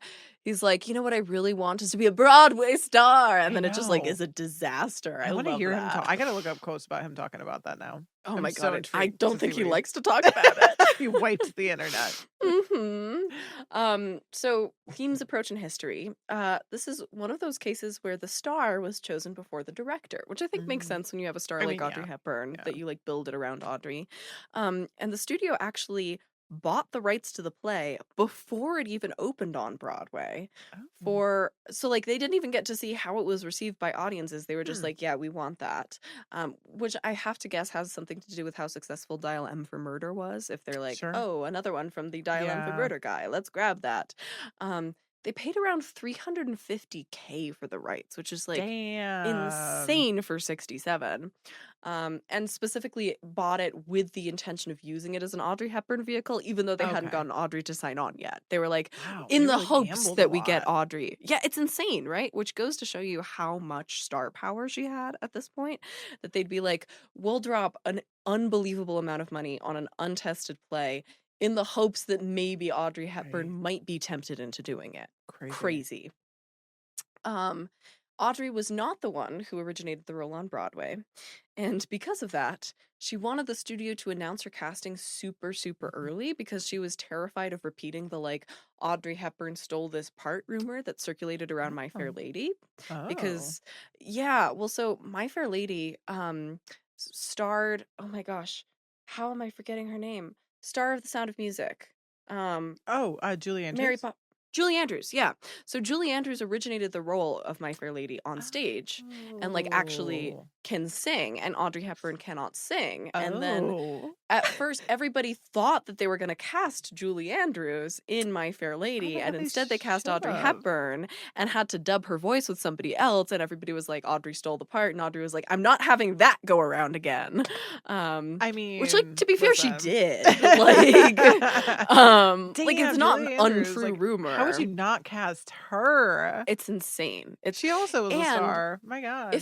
If I'm remembering correctly, I can't remember if it was The Sound of Music or Mary Poppins, but one of those two she did because she couldn't do My Fair Lady and got an Oscar for it. And in the Oscar acceptance speech, thanked them for not giving her the part in My Fair Lady. I love her. Yeah. Oh, she is a diva. I love this lore. I love this lore. Very interesting. Okay, so that makes sense. She was like, if I'm going to do this. Yeah, never again. Let everyone know that I'm doing this before. From the beginning. That's so smart, though. When there wasn't, she was very wily, Audrey. Yeah, not like no PR really at that time. So to have that thought process is super smart. She was like an early star who was very, very conscious of her image. And I think that's part of why she remains so famous to this day, is like she crafted like a brand of Audrey Hepburn very intentionally in a very like modern way. But anyway, so once she gets on board, she then pushes for director Terrence to get the gig. And why does she want him? Because as legend has it, she had first met him when she treated him as a nurse during World War II, because she, in her teenage years, like volunteered as a nurse, and he was one of her patients. So crazy. Adorable. Do you want to take a guess at the budget? I'm like, damn, you spent $350K on the freaking thing alone. Yeah, on the rights alone. Oh my God. Part of me is like, were these like weirdly the same budget? I'm like, was it? Not quite that high. Okay. Like not that high. 4 million. You're in like the right era. It was 3 mil, but like for the 60s, 3 mil is pretty beefy. That was me going high. Yeah.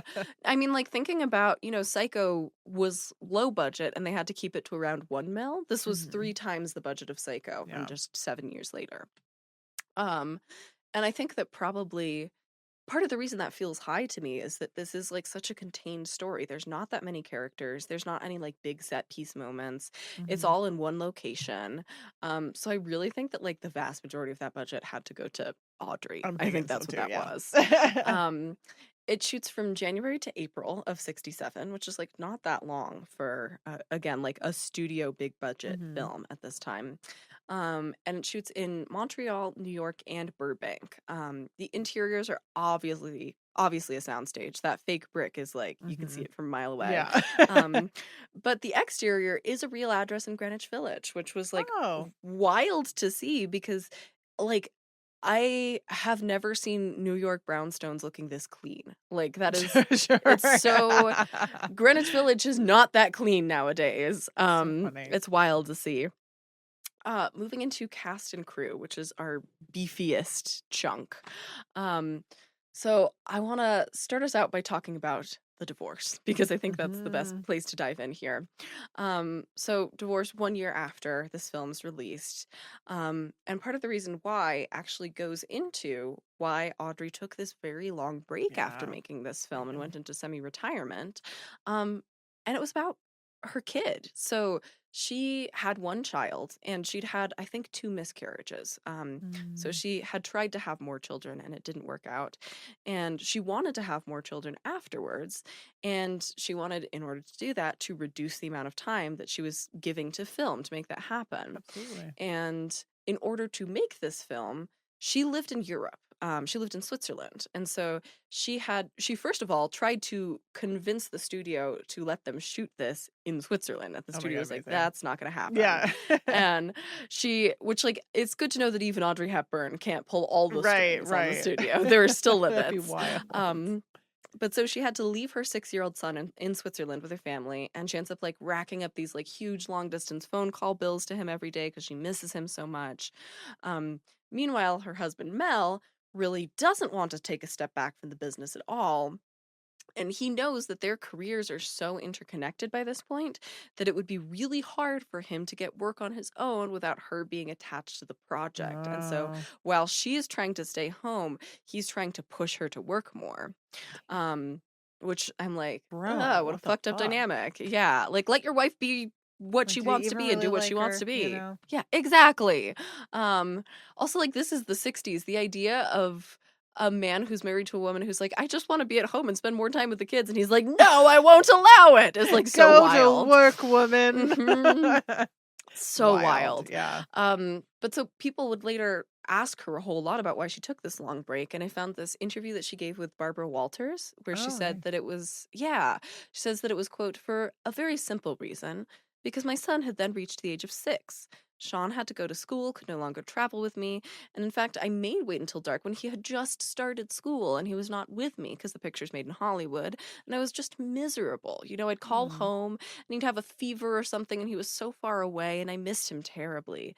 And I'd longed for this child. It seemed so ridiculous. I just kept saying to myself, yeah, I wanted this child so badly and now I'm separated from him. And it just made me too unhappy. So I more or less quit movies then to stay home with him, which is Aw, like, that's so great it's though. really Good for her sweet. for yeah. Yeah. She did what she wanted to do and I Yeah, love to see 'cause it. months at a time, Um, like, I can't that's a imagine. long time. And especially like 6 years old just starting school. That's a hard time to miss. Yeah. Um, Oh, and then director Terrence speaks about how god. one gets to make a film with Audrey Hepburn, given this dynamic, and says that, quote, first of all, you spend a year or so convincing her to accept even the principle that she might make another movie in her life.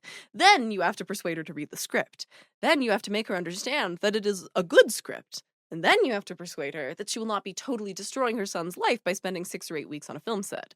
After that, if you are really lucky, she might start talking about the costumes. More probably, she'll just say that she has to get back to her family and cooking the pasta for dinner, but thank you for thinking of her. Oh Which my I'm like, god. that's kind of adorable. Like, um, what a picture. So he goes through all of these steps. He does the Yeah, like year of trying to convince her to read the script. Obviously, it wasn't a year because this right. timeline was so short, but I love the way he describes that. And so he gets Audrey on board and they start doing character prep together. And I thought this was so interesting to read about. She and director Terrence together went to New York's Lighthouse for the Blind, which is like a blind school, and spent weeks and weeks there together. Oh. And while they were there, they would each wear shields over their eyes to learn to navigate without sight. And Audrey learned how to walk with a stick. She took Braille lessons. She didn't like learn to fully read Braille, but she learned enough to kind of get around. She learned how to do her own makeup without seeing herself. And director Terrence later like looked back on this process and said that, quote, Audrey was miles faster than I. She was quickly able to find her way blindfolded around the lighthouse rooms and corridors. When it was my turn, every natural disaster took place, which I love. I didn't realize. Okay, see, there's another star back because that's, again, for 67. That's like a lot of actual in-depth research, right? Yeah, like I really appreciate that. Yeah, that she like actually went to the community directly and was like, let me go onto your turf and do the best I can to recreate your experience and learn from you. Yeah, like, and not be like an observer, but like try to be as much like immerse herself as much as she can too. 'Cause she could have just like she's gone not and just asked sitting questions there or something. Right. She's not just interviewing people who are blind. She's not just sitting and watching this class. She's like participating in it. That's really and cool. bringing her director too, which I'm like, that's so cute. Yeah, she's like, you're coming. Yeah, this is happening. If I'm doing this, you're doing this too. Meanwhile, Alan Arkin, he talks about very different approach to playing his role. He and like the way he talks about this film is so interesting because it's one that actually comes up a lot in interviews over the course of his life because it is such a like remarkable performance. Like whether you like it or hate it, it's very a lot of strong choices are being made by Alan Arkin. And he talks about how the way he like conceived of Rote to himself was that he's somebody who only really fully lets himself unleash when his knife comes out. Anytime the knife is hidden, he's like keeping himself contained. And anytime the knife comes out is when you get to see the real Rote, which like, oh boy, does that hold true.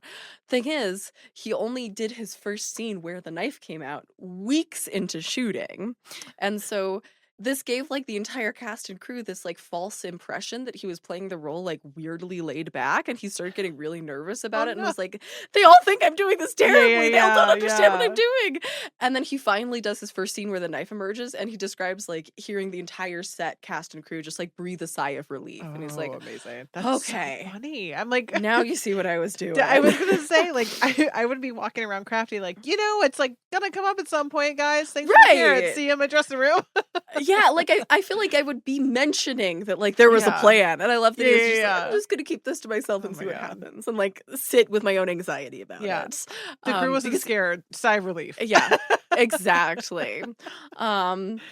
He also describes Rote as being, quote, on every conceivable drug known to man, and they're all counteracting each other. So he's in a state of negative neutrality, which I'm like, Quentin wanted to play. Yes, it is. He's like, and relate to that too.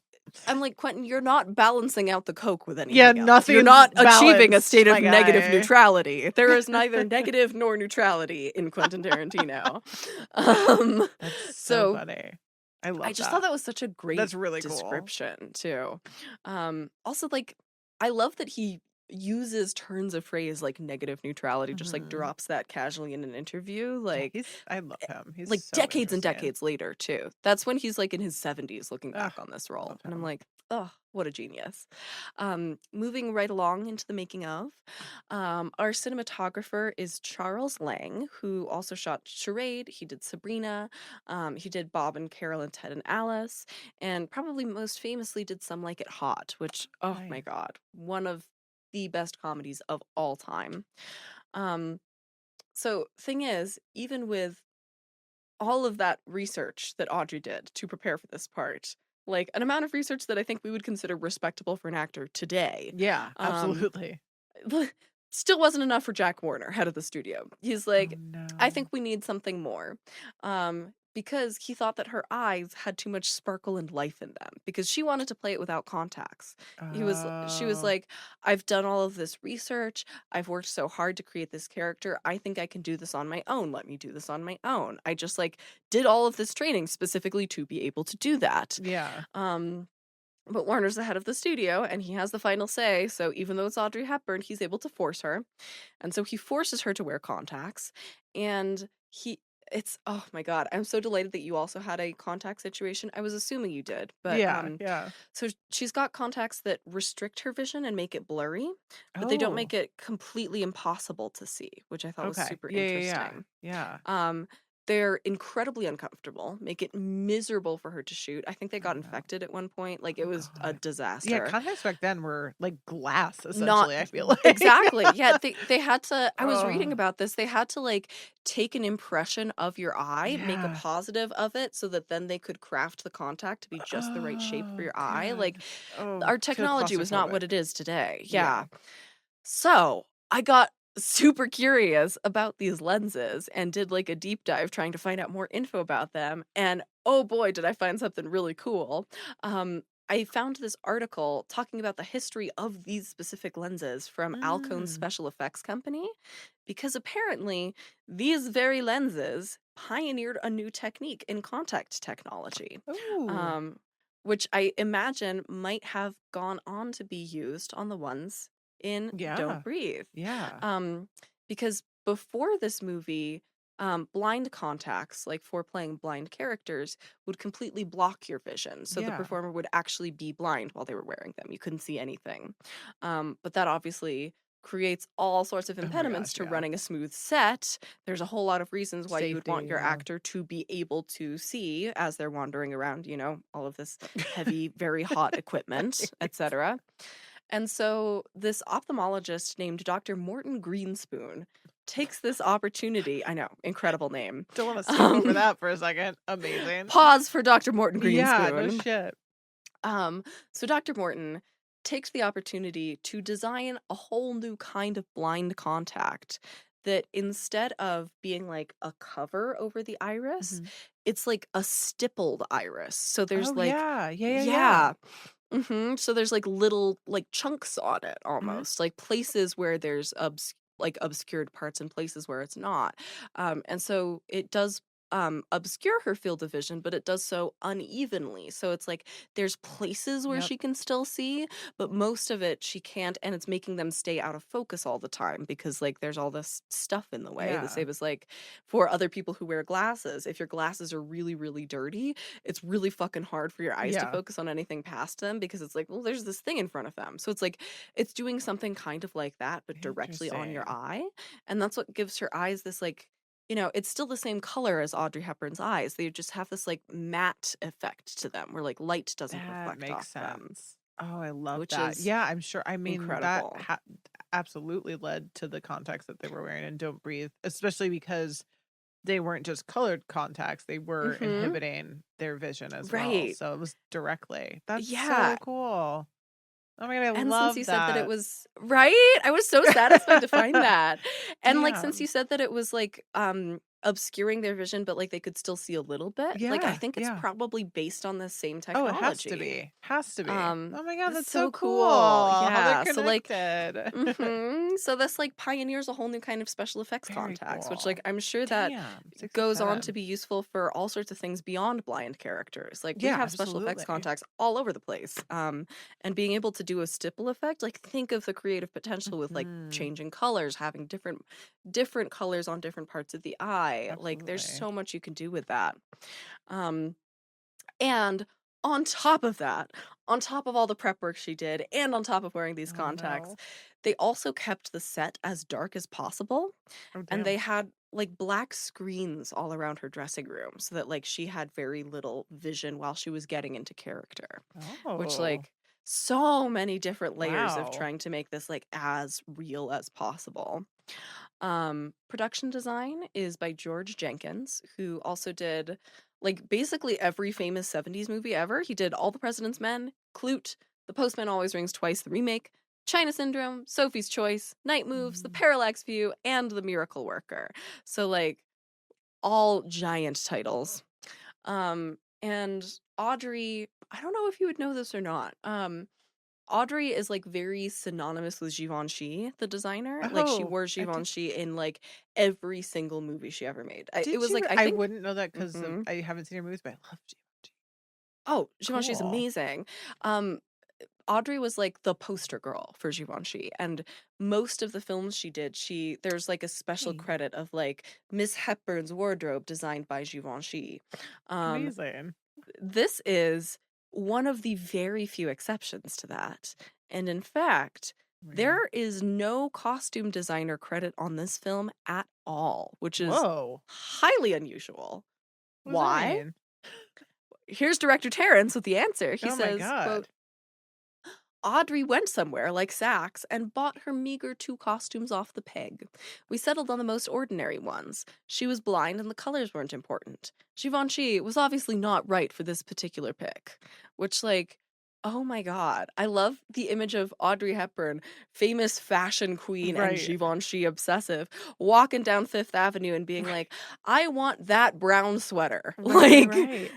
incredible. Did she no costume designer at all, or just for her? Well, see, that was a note that I took, was I was like, okay, so Audrey's costumes weren't Givenchy, but everybody else is still wearing clothes. Who did those? Audrey. I could not. Audrey. She just costumed every. Honestly, She's I wouldn't like, put it past actually, her. I want to do this instead. All the rest of the clothes are designed by Givenchy. That's so funny. I didn't Rote's know. glasses are Givenchy. They actually give that. They really do. Yeah. So, which I also just like on the glasses, I think it's so interesting that we have a blind character who's not wearing dark glasses and a character with sight who is the entire time, including in the dark. He's constantly wearing the glasses in the dark. I made a joke. I was like, "Oh, the blind man's back on screen," and Trav Yes! and he goes, "Oh," and he's like, "I thought like Audrey was blind." I was like, "No, yeah, Right! she's the blind one." She He's is! not. He just looks like But one of the 3 blind mice. you wouldn't be able to with his tell by looking at glasses. it. Yeah. Yeah, he's like giving A 3 blind caricature. mice. Yeah. Yeah. I tried to research this to find out who actually did the costumes, because obviously somebody did it, and I took a note being Right. like, I imagine she wasn't also shopping for Alan Arkin, but But with they love. the info isn't out there. There's nobody credited on Dang. IMDb. There's like no Wild. it's yeah, whoever did that Oh, went unknown, man. which is really sad. That's super Um sad. and in my search to find more info about the costumes, I found like oh my gosh, what's the auction house? Like a Christie's auction Oh, sure. item Yeah. that's Yeah. the like the coat that Audrey wears at the Oh, beginning. funny. The like brown coat with the Yeah. like sheepskin interior. And it said in the description that she kept it for the rest of her life because she was so proud of this performance that she wanted to have like a memento of Aw. filming this movie, which I thought Aw, was very that's sweet. really cute. Yeah, I know. Especially given that it's like all off the rack. I love that she was Yeah. like, that This off is the rack mine. can stay. Everything else She in the closet, planned it. Givenchy.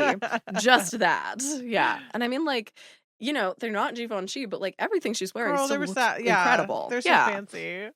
absolutely.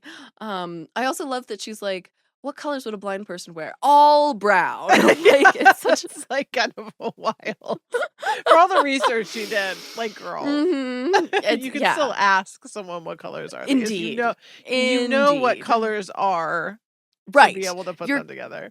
Your character was only just blinded. Like she's there's a line in the movie where she's like, I've not gotten used to all this dark brown, talking about her field of vision. And it's like, so you wore only dark brown? Right. That'd be like me going blind and being like, I don't care if it's pink, bitch. Yes, right. I would. Of course you do. It's care. still on your Put me in all body. black. Yeah. Exactly. Like you would go shopping, I would imagine. I should not speak for a community that I'm not part of, but I would imagine you would go shopping with somebody fit and who can. there's so many things still to consider. Exactly. Anyway, there's my one quibble with her research. Really listen, that's fine. So you know, out of all the things that she got right, we can let her have that. All brown's fine. All brown. So the soundtrack is by Henry Mancini, who also, as with many of these people, had collaborated on a lot of previous Audrey projects. So in the same way where like usually we'll see the same people working with the same director over and over again, here we see the same people working with the same star over and over again. This is like the Audrey crew.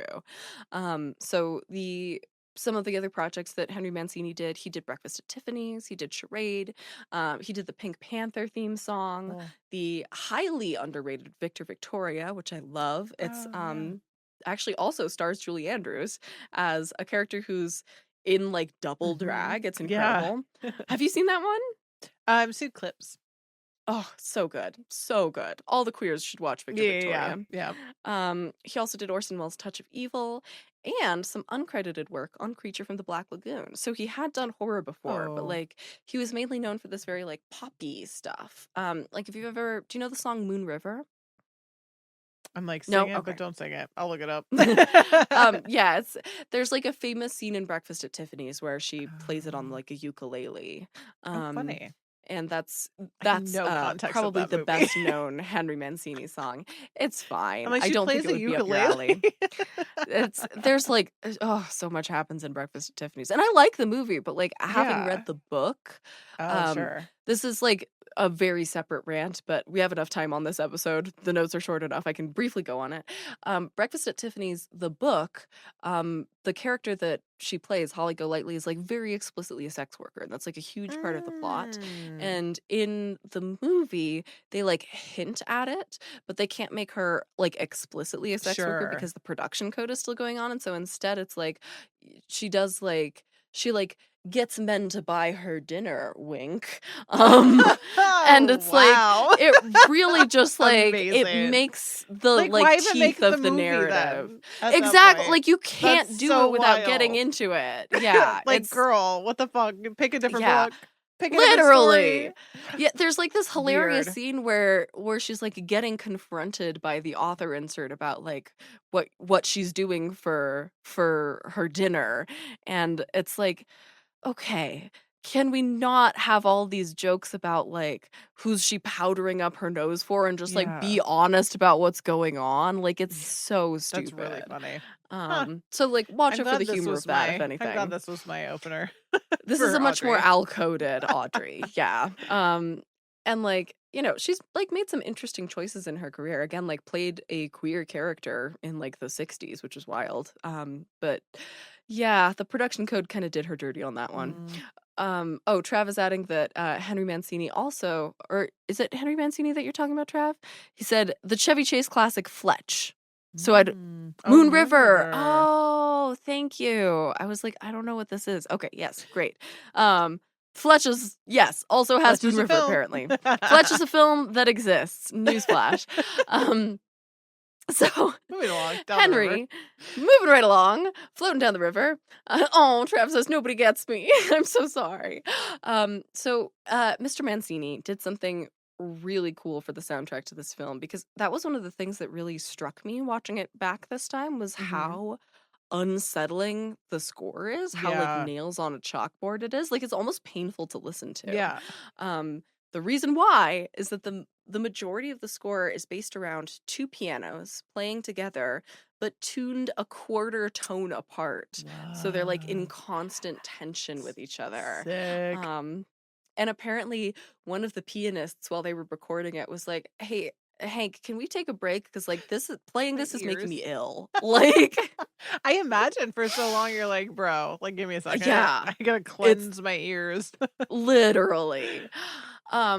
So moving into the release, bizarrely, Jack Warner, head of the studio, was a fan of everything but the climactic scene where it goes dark, which is I can't even imagine, because that's what the movie's famous for. That's the best part of the movie. That's what everything's building towards. Yeah. He desperately wanted to cut it. He was like, we've got to get that scene out of there. And I'm like, how would you end the film without that? Yeah, like that's how the movie ends. What are you talking? What do you suggest we do instead, Jack? It just ends. It just ends.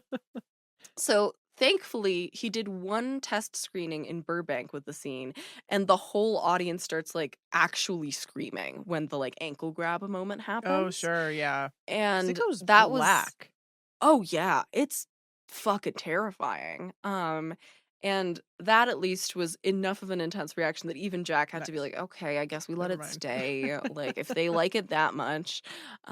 Which, like, again, I'm just like, how would the movie make any sense? Yeah, I was gonna say, did you have any? I'm curious if he had a different idea and just there's no info.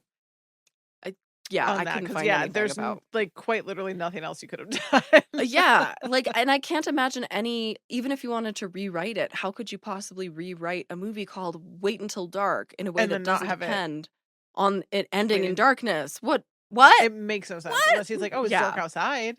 And we don't Oh know my that God. inside. I don't know. Idiots. Idiots. Anyway, so the film finally gets released. It has that scene in it, and it is a giant smash hit. Do you want to take a guess at how much it made?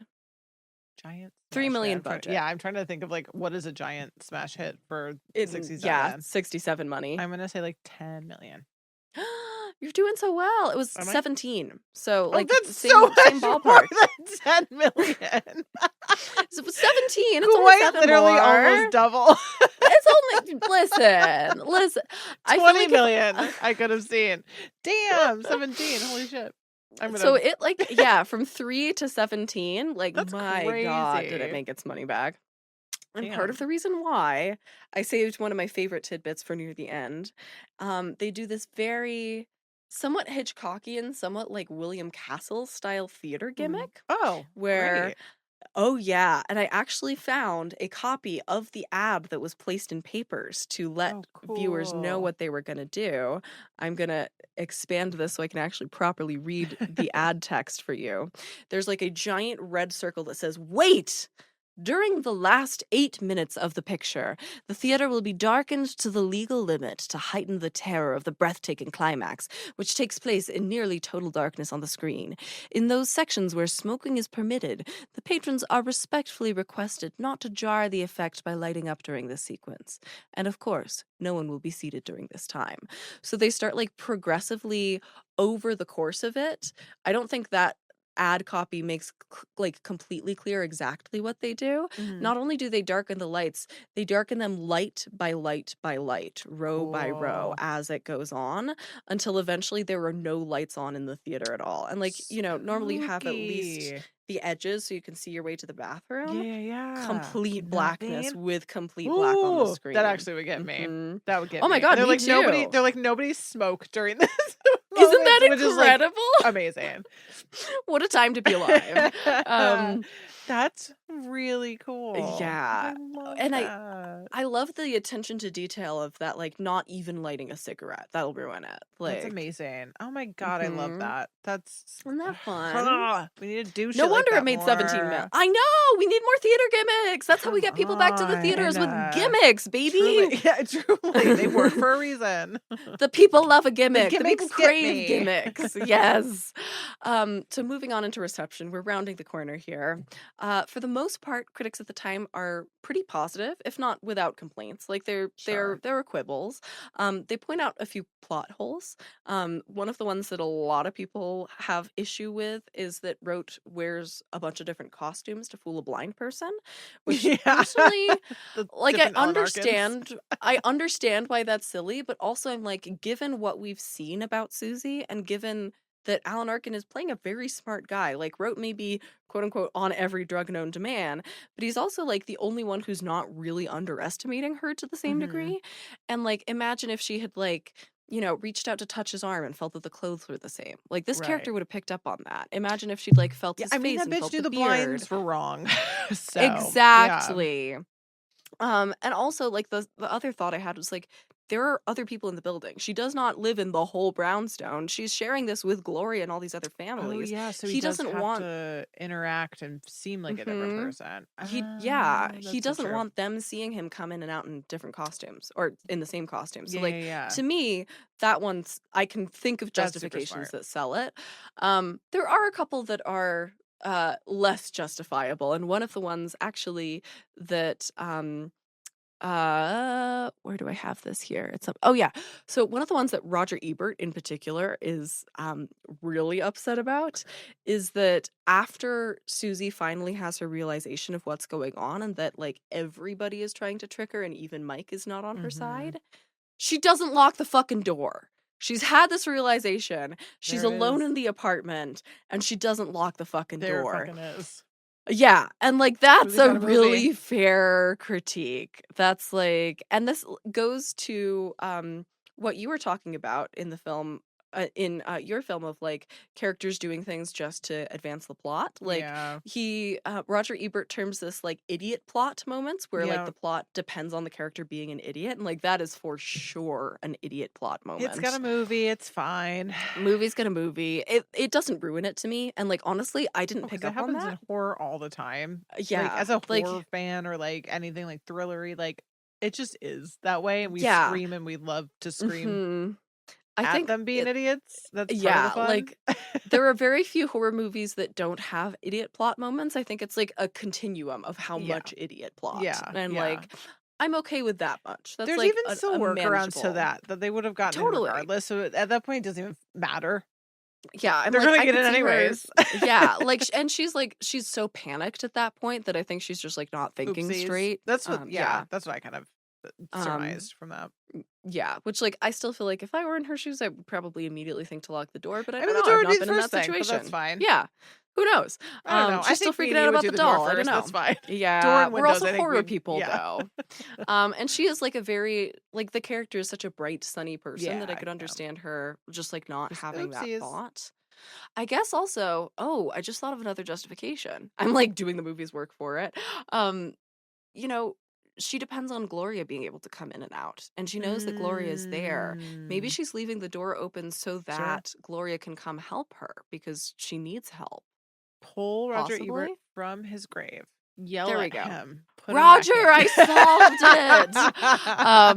solved it. So Roger also thinks that Alan Arkin is a little bit over the top, which I'm like, y'all just didn't realize what you were getting. That's so fun about it.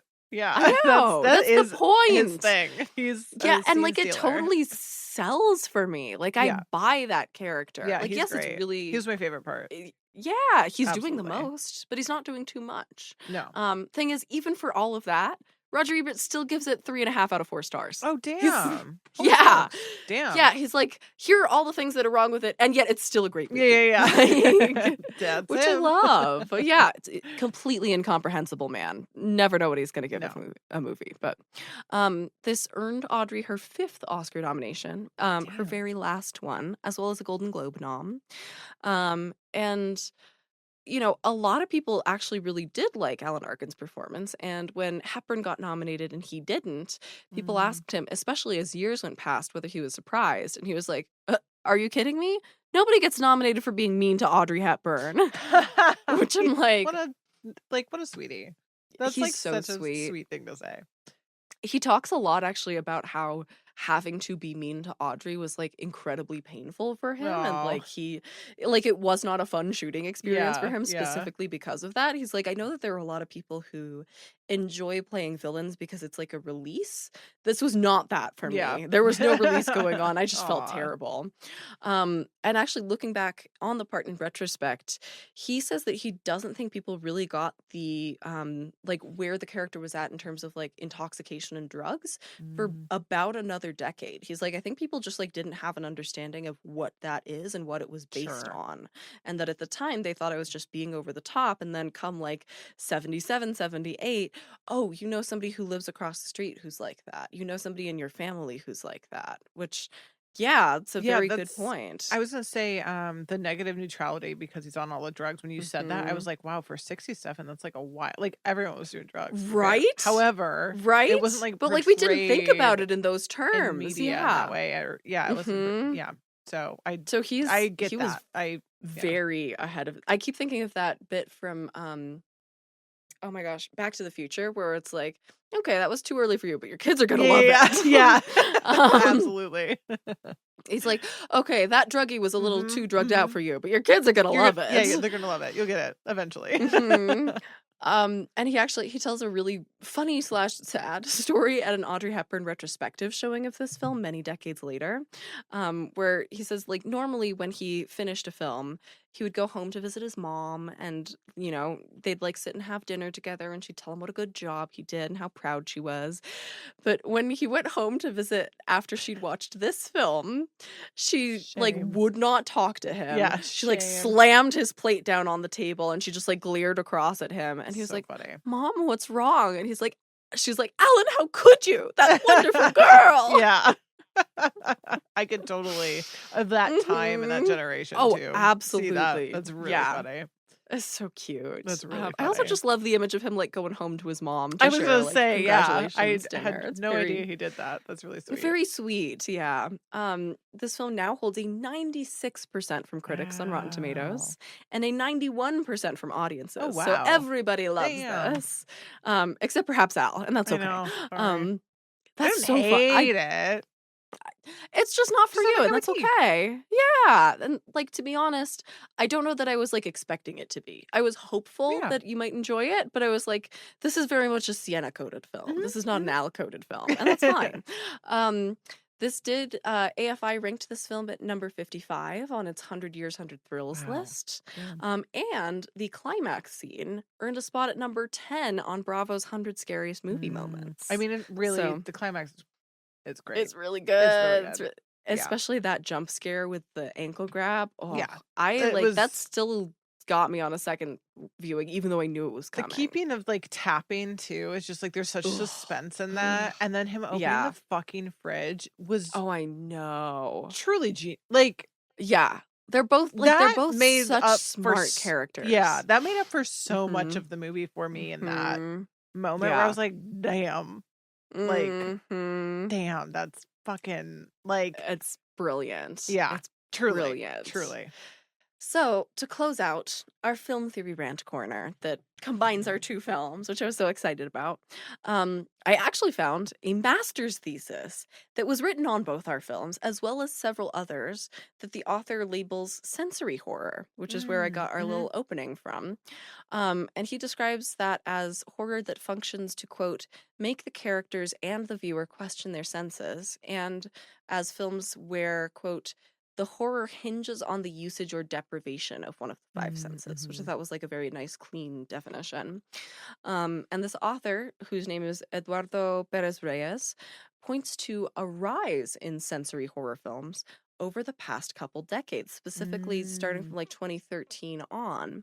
And he includes Don't Breathe, A Quiet Place, Hush, Lights Out, Bird Box, and The Invisible Man, which I'm like, Mhm. yeah, Yeah. that's a whole lot. That's you've identified a new horror subgenre. Mhm. He like separates them into two categories, sound horror and sight horror, which I'm also thinking about. I wonder if there are ways to do other kinds of senses.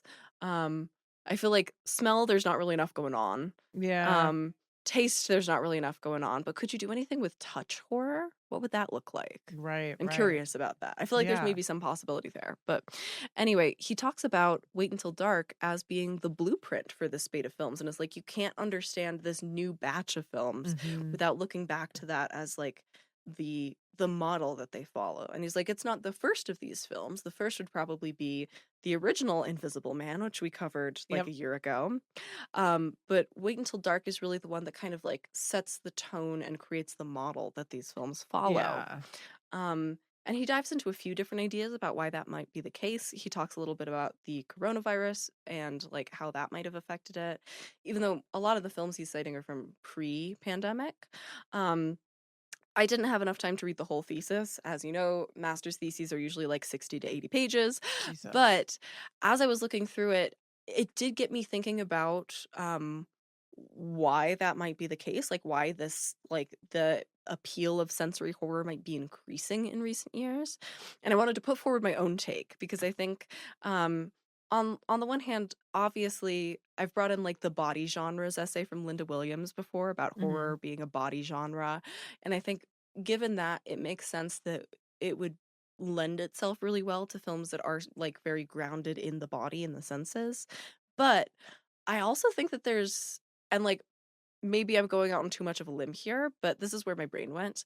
I think that there's a way that maybe social media has made us even more, on the one hand, more visually oriented than ever, and on the other hand, more divorced from the sensory aspects of our visual surroundings. Like, we Mm. see the screen, we don't see the world. Mhm. And that in itself is A, kind of horrifying. Like, Yeah. how many times have you accidentally missed something really important going on because you're looking at your phone? Like, Right, we right. all do that all the time.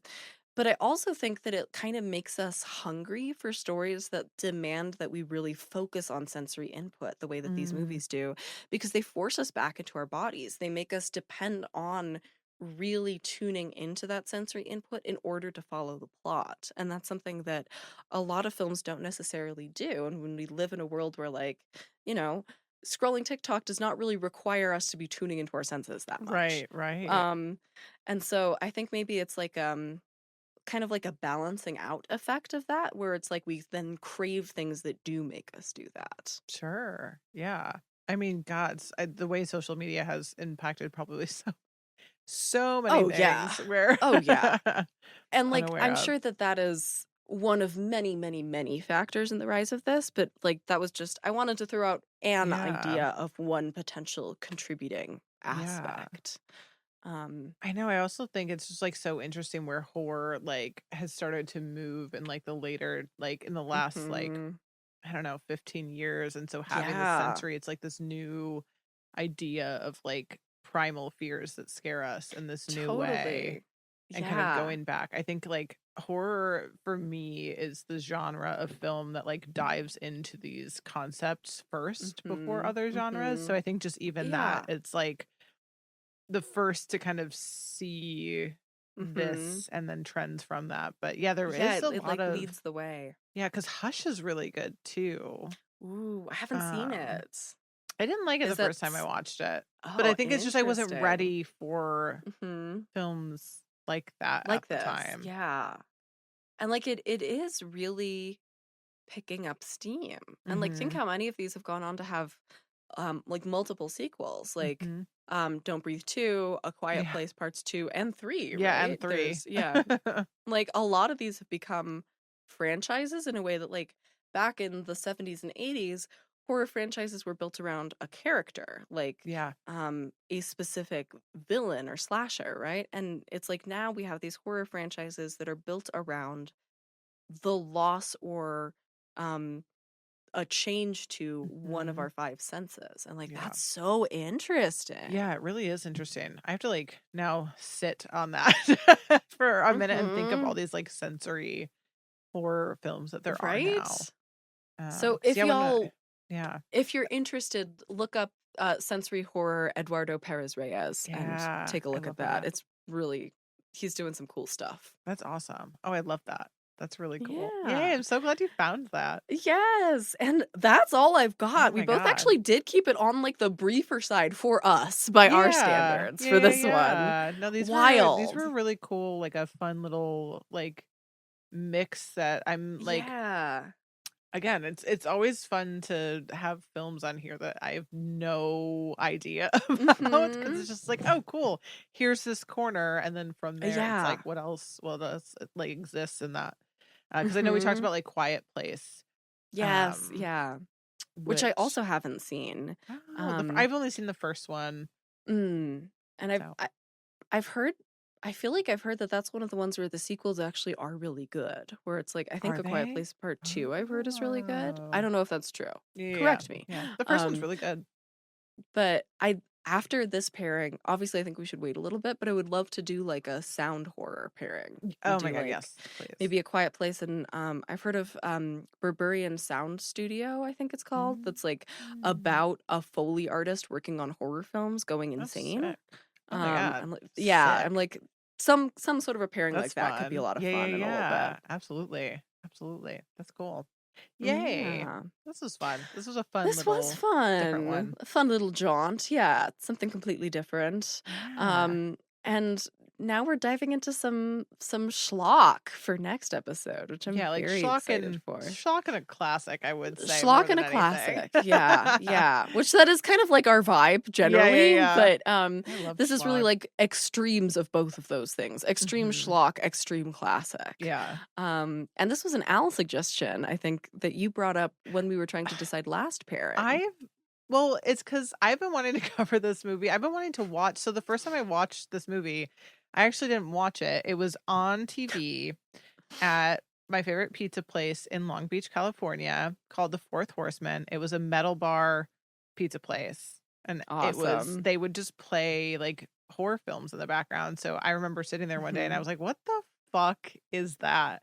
And it was the movie Oh, that we're going to cover. And so I've actually oh never my god. watched it with sound. And I've been like waiting Ah! for the moment that we could do it here for this to happen. So that is why that I'm so was. excited. And then I feel like the one that I'm assuming those are the ones. I just realized like I was just I think we both know who's covering which. Yeah, I think this is a really obvious pairing. Yeah. Oh yeah. No, it's implied. Yours, I mean, is just like, I mean, since film school, when I was first introduced, we watched it in a film class. Like it was, I was just like, holy shit, this is incredible and fucked up. And I also was telling you, I think that I showed a scene from the one that I'm going to cover to my students at school for the start of school, which I'm back at school, and my students are amazing. They're so brilliant. And like, I don't know how much I'm allowed to gush about them on the air because I know that at least a couple of them are listening, but I'm so proud of you guys. You're so smart.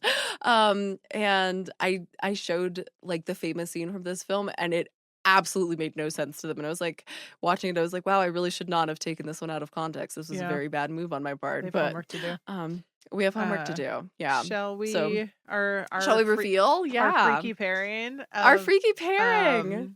Freaked from 93 and Freaks from 1932.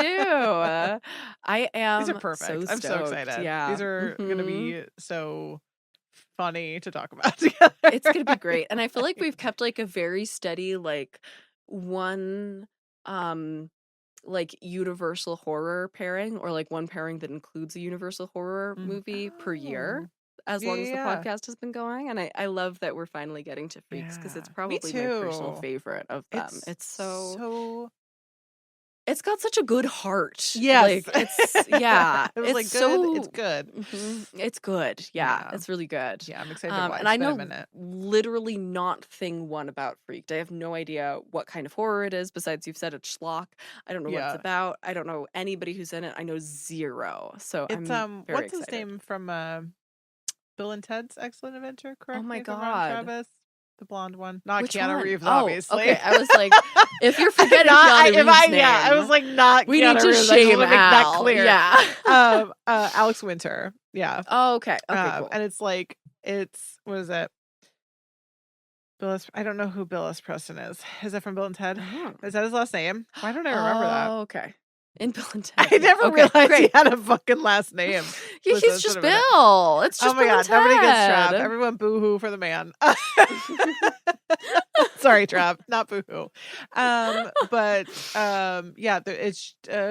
I mean, I don't even know how to describe it because I just saw it at a pizza place, and so we'll both dive in. It looks bonkers.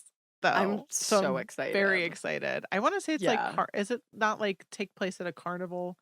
Oh my God, that's so perfect for Freaks. Yeah, that's what I remember. It's like some carnival-esque. I feel like there's a lot of good like special effects makeup to talk about. Oh, I already know exactly the film theory rant corner I'm going to bring in.